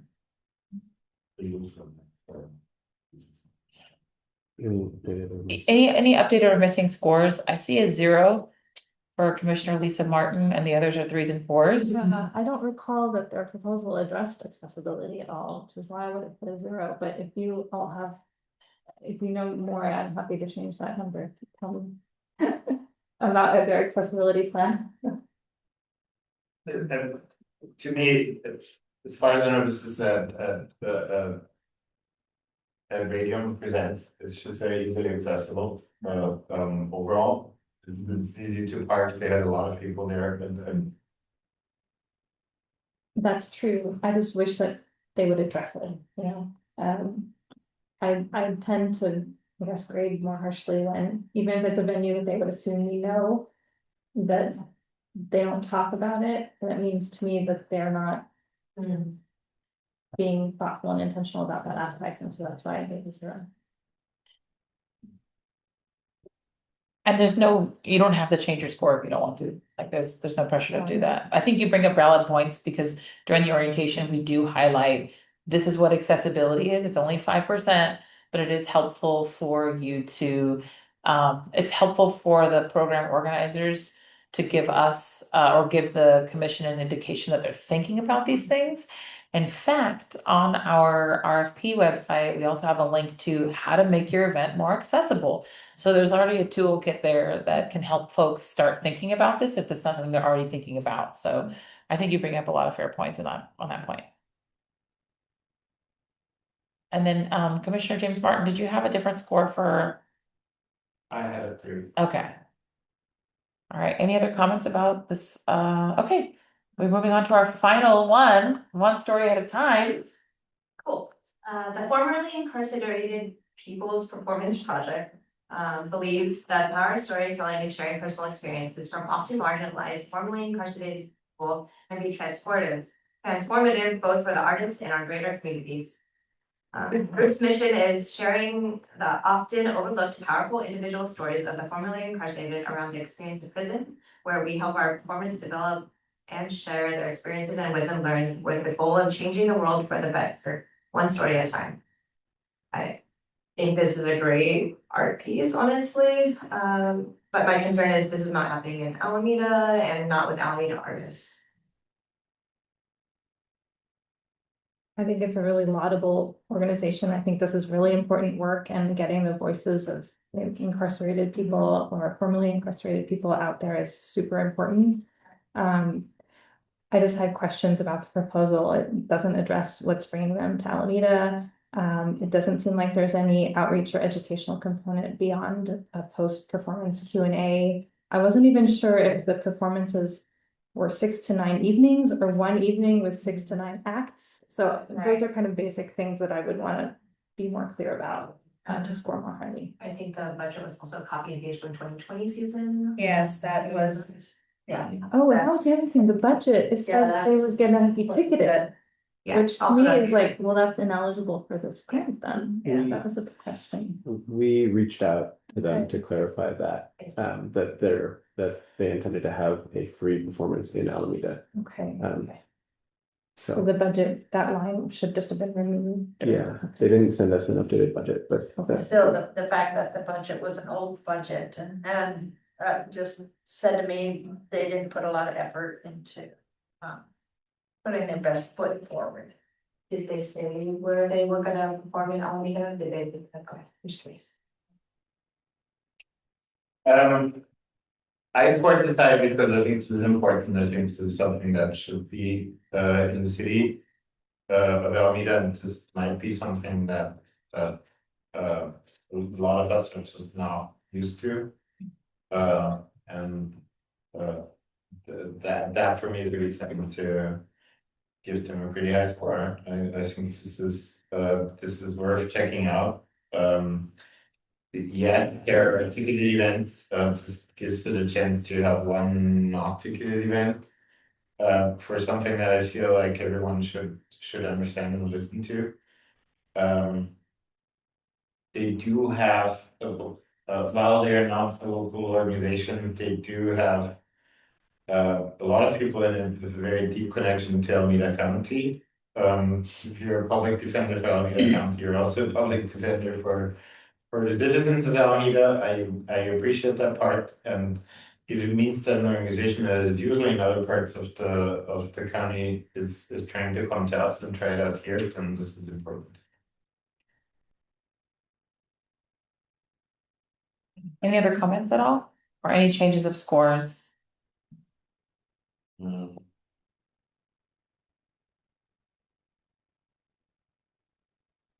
Commissioner James Martin, I have you as a 0 for leverage funds, but I see that it's very close to the 1 and the 2, so we can keep that the same unless there was another number that you had. Let's change it to a 2. Okay. Okay. That, final ask, sorry. just a like. Oh, one final ask for one story at a time. Okay. Or any scores. We've talked about a lot of applications, 18. We're on hour 2. Is there anything that folks wanted to revisit or any questions that folks have on the score sheet? Okay, all right. Okay, so at this time, we're going to thank you all for sticking with us. There's 11 participants on the call. Thank you for hanging out with us. And the commissioners had a lot of really great questions and observations to give you guidance on stuff they'd like to know. They obviously want to see artists getting paid. That was a big note that I saw over and over again. They obviously want to support events that are focusing on and highlighting underserved communities here. So that's a big one. So what we're gonna do now is we're gonna take a 15-minute recess. And it might be a little shorter than that, but we're just gonna double check the scores and then go through the final weighted scores. And that will be where we'll basically share it with the group and that will be the final determination. But we have, as you've seen while watching this, gone through and adjusted some scores from the preliminary scores that were submitted, which was the process. And thank you all for hanging out with us. We'll be done shortly. All right, 15 minutes, folks. Here's a good time for a bio break. Okay. Is there an open door or? Is there a what? Right, you have the doors open. Downstairs? The bottom door. Oh, yeah, they're all, yeah. It's publicly open right now until we close it. Okay. So, and we're still being recorded, so just a heads up if folks have side conversations. Okay. Sunshine. Sorry? Oh, yeah. That's no fun myself. Oh, okay, yeah, sorry, no, you can have one person with you. Yeah, pick a commissioner. Okay, all right, Jack, are you doing the magic? Yeah. Or do you want me to do it? No. I can do it on here so that people can see it. Okay. Can you probably mute while you score? Oh, I can mute while I score. Okay, I'm gonna just mute momentarily while me and Jack score.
All right, everybody, we're back on, we did have a 15-minute break, but we got finished early, so, but everyone's still here. We've got 10 participants.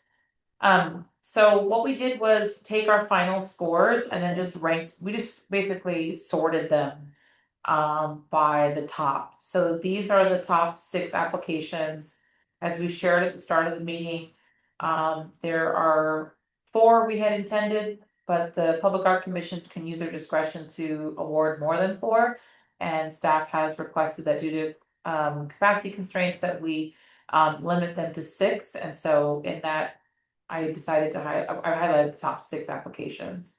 So I just wanted to, full transparency, these are the top scores, and these will be the awarding, the 2026 Cultural Art Awardees.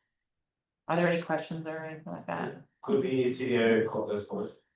Do the what, sorry? Could you see the scores? Oh, yeah, absolutely, yeah. Here, let me just kind of zoom out. Let me close the ribbon really quickly. And that way it can zoom out. Hold on. Automatically hide. Okay. So these are all the scores ranked and weighted. Oh, there's one more. Yeah, let me just zoom out so you guys can see all of them in a single screen. Okay, there we go. So.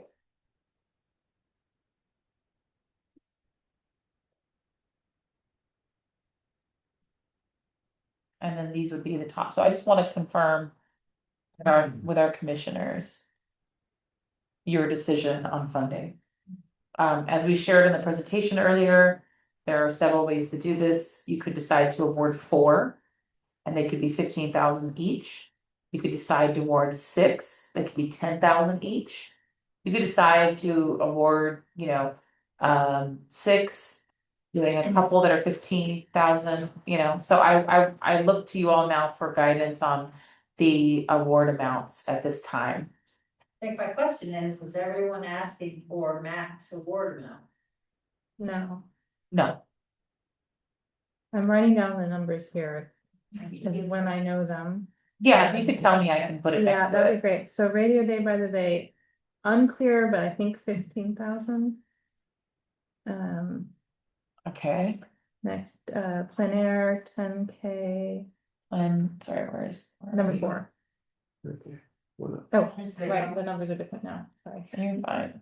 Okay, how much was it, sorry? 10. 10. 10,000, okay, Youth Show Up is 13.5. okay, Circular Futures, 20. 20,000, okay, well, for sure, yeah, Vessel is also 20. And In Living Color is 19.5. okay, Yeah. so 20 basically, yeah. Exactly. Okay, and this is the, I'm gonna just write down for folks that can. Budget, ask, okay, Would we do 5 or 12? We're only talking about 4 and 6. I would feel like 80% feels such a nice line. it's your discretion, I mean, you're pitching to your peers here, your colleagues. Your proposal was how many, sorry? My 5. proposal would be 5 or 12 each. So doing 12,000 So paid out across taking- 5 grantees, taking everyone who's above 80 points out of 100. Then Plein Air is getting more than that's for. They'd be happy. I would be more than willing to cut that, even if I'm pissing someone off right now. Well, I think if Plein Air only needs 10,000, I wouldn't give them more than 10,000. Because the other people are asking more, they perhaps need it more. Yeah. I think that's So, fine. no, I don't agree to the 12. 5 for each. So we could do 12.5 for each and 1 for 10. Yeah, almost funds Youth Show Up. so 12,500, Times 4 and then 10 for the other one. yeah, Because Youth Show Up is the only one, I think, where that's the only funding source that they provided, so if we do 12.5 or 13.5. With 12.5, they could probably still Yeah, and still, they could maybe come up with some matching fun. Which I think is important. I just feel like 80 points feels like a reasonable cut. 5 feels like we're asking for one more from you than. Yeah, we can, again, we can do 6. We can do 6, so if you guys wanna do 6, we can do 6. I have to, like, I do have to say, like, my scoring was quite high within living colors, and as much as I like them, I do agree a bit with what Commissioner Martin said about the budget and stuff, so I'd be fine if it would just be 5, and we have a bit more wiggle room when it comes to budgets. Yeah. I kind of agree. I like the distribution of our scoring, overall, like all the way down to the bottom, and I think that funding above 80 looks like a reasonable.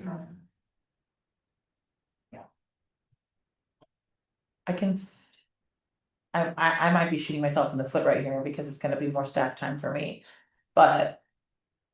Because In Living Colors did score high and it isn't, I mean, I'm just repeating back what you all said during your comments. A lot of you folks talked about how it's something different, and it's not the same as what we funded previously, so you could potentially throw them 5. You know, so there is a world where you just offer less for that one, but you still do fund it. But again, just throwing it out there, it's your discretion. But is 5 enough to help them to do that project? I mean, 5 is not nothing. Yeah, it's half the budget. I mean, I feel like. I mean, it's not. Anyway, I'll stop talking. I honestly, I kind of like that. Yeah, if you want, I feel like I threw a wrench in things. I'm gonna stop talking. I mean, it's a good point that is a new and different type of program. I just repeated back what you all said during your comments. Yeah. Otherwise, we only have one that's sort of a new partnership. The others are very established. Yeah. Which is. That's a good point. Yeah, just to revisit, a couple of the top ones, I mean, they do a lot of really good programming, so it makes sense, have all been past awardees. It's important to keep a balance between funding the strong arts organizations in the city and putting some money towards new exciting. Yeah, we have to be inclusive in that way. But we would have 5, we would have 1 with 10. That will leave everyone else with 11-ish. Well, I mean, look at what they're asking. You Show Up is only asking 13.5. Circular Features is asking 20. This one's asking 20. Living Color is asking almost 20. So if we give a percentage of what they need from us to make their event happen, then that would put those 3 at a higher amount of grant amount. Then how about 15 for Circular Futures and Vessel, 5 for Living in Colors, and the rest will get 10. Yeah, I feel that. I like that. Yeah. Yeah, I think you did, sorry, just repeat that so we can capture it. Sorry, 15, I could just go through 15, 10, 10, 10, 15 and 5. Yeah. You mind, I hate to be annoying, do you mind putting in numbers just so it adds up so that everyone watching can see the math? So just like put 15,000. That's 65, that's my math now. I mean, it's, You could go over a little bit. you could go over. Spend the money. You could go over to 65, we did, yeah, I just can't do more deals, we can do larger, I just can't do more than 6 individual awards. But the dollar amount, the labor that goes into a single. Yeah, it's not, it's all fixed, so it's really your discretion. Again, we have $888,000-ish in the pot, so it'll come, any 60,000 versus 65,000 is not, yeah. Yeah. So Jack is gonna just go through real quick and then add these up, just so folks watching at home can see it. And then we can confirm which option you guys decide to go through with. And then we will make a motion for. You don't have to do that, don't worry about And it. then a motion for that option. Say that one more time, sorry. We will make a motion, we will make two motions, one for the increase and one for the. Yeah. Exactly, yeah. Okay. So let us just add it up really quickly, just so I make sure that folks at home watching are able to keep up with the math. Oh, like just. Oh, just sum it, if you don't mind. Some option two. Yeah, some option 2 and 1, and then you guys make a choice, essentially which one you wanna do. Unless you've already made a decision on option 2. I think we got, somebody just has to do a motion to, Which motion do you wanna have here first? Let's do the motion to increase, if you guys don't mind, just so we have.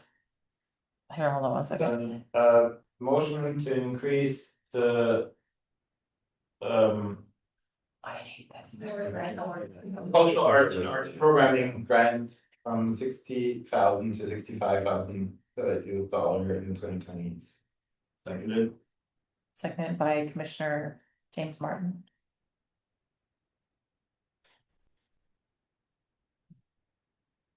Can we do a vote? We forget to do votes sometimes. all those in favor? Yeah, there we go. Aye. All right, All those in $65,000 pot. Okay. Lovely, thank you all. Okay, I make a motion to approve option 2, grant award amounts in the sum of 65,000. If you click on it. That's fine. Second, If you just. 'cause all it's- those in favor? Oh, okay. Aye. Aye. And All those opposed? 0. This is good. Okay, so just to confirm for the record, Circular Futures, a grant of $15,000. Youth Show Up, a grant of $10,000. 21st Annual Plein Paintout, an award of $10,000. Radio Day by the Bay, $10,000. Vessel, $15,000. In Living Colors, $5,000 for a total of $65,000 in cultural award grants. All right, wow. Thank you so much, everybody. Okay, we still have, we're not all the way done. I'm so sorry. We're almost done. We're all done. this one. Oh, here we go. Now have an, Yes. Sorry? you will not have an agenda from last year or sorry. So our last meeting. We do, they got corrupted. And I'm gonna put them on our next calendar. Yeah, we couldn't get them sorted in time, so apologies, but we'll put it on the next calendar. Okay, there's one thing for Okay. the agenda. Hey, you guys, so staff communications, do we have any communications? All right, everybody. So as you all know, we have been blessed to have Jack here, supporting the public art program for the past more than 2 years, and also supporting economic development. And I just want to say thank you so much, Jack. And you've been a huge help. And he's moving on, and his last day is on Thursday. And this is his last Public Art Commission meeting, so I thought it was only fitting that we award you with a certificate of appreciation to you, Jack. Thank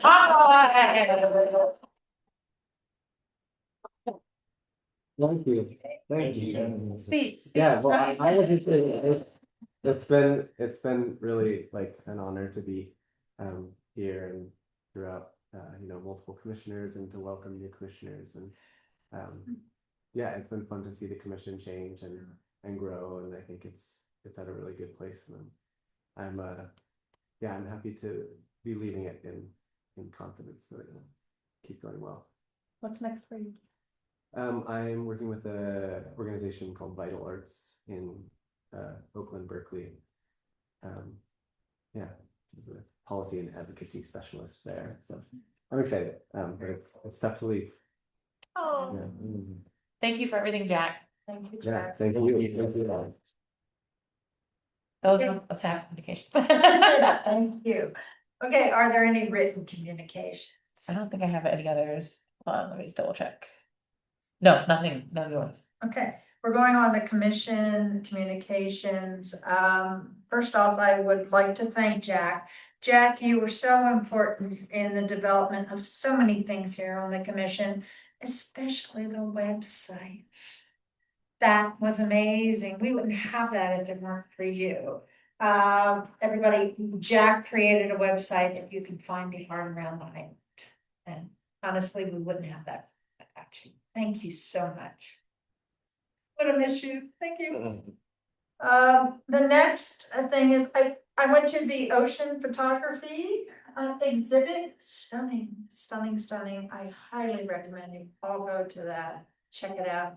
It's an amazing event to come to this island with such high quality oceanography. I don't know the right word, but the photos are stunning. They're stunning. They're all mounted on stainless steel. And the depth, you feel like you're in the ocean looking at these things. You gotta go see it. I highly recommend that. That's it for me. Anyone else have anything to, yes? Well, first, as the other long-term member at this point of the Arts Commission, thank you, Jack, for all your work.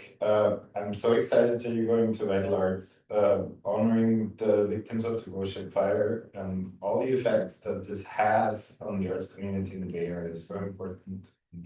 I appreciate that so much. I think you only gain from you, so thanks for that. And then, my one other thing is what we already heard today, namely that on April 21st, the Alameda City Council approved the key real estate agreement to advance $150 million radium theater performing arts centers at Alameda Point. And I cannot stress how excited I am about this and how important this is for this community. And knowing that there are people who are willing to deal with such big numbers for the arts in Alameda is like excites me and terrifies me and all the things at once. And thank you to everyone who's listening and in your community who is working on this.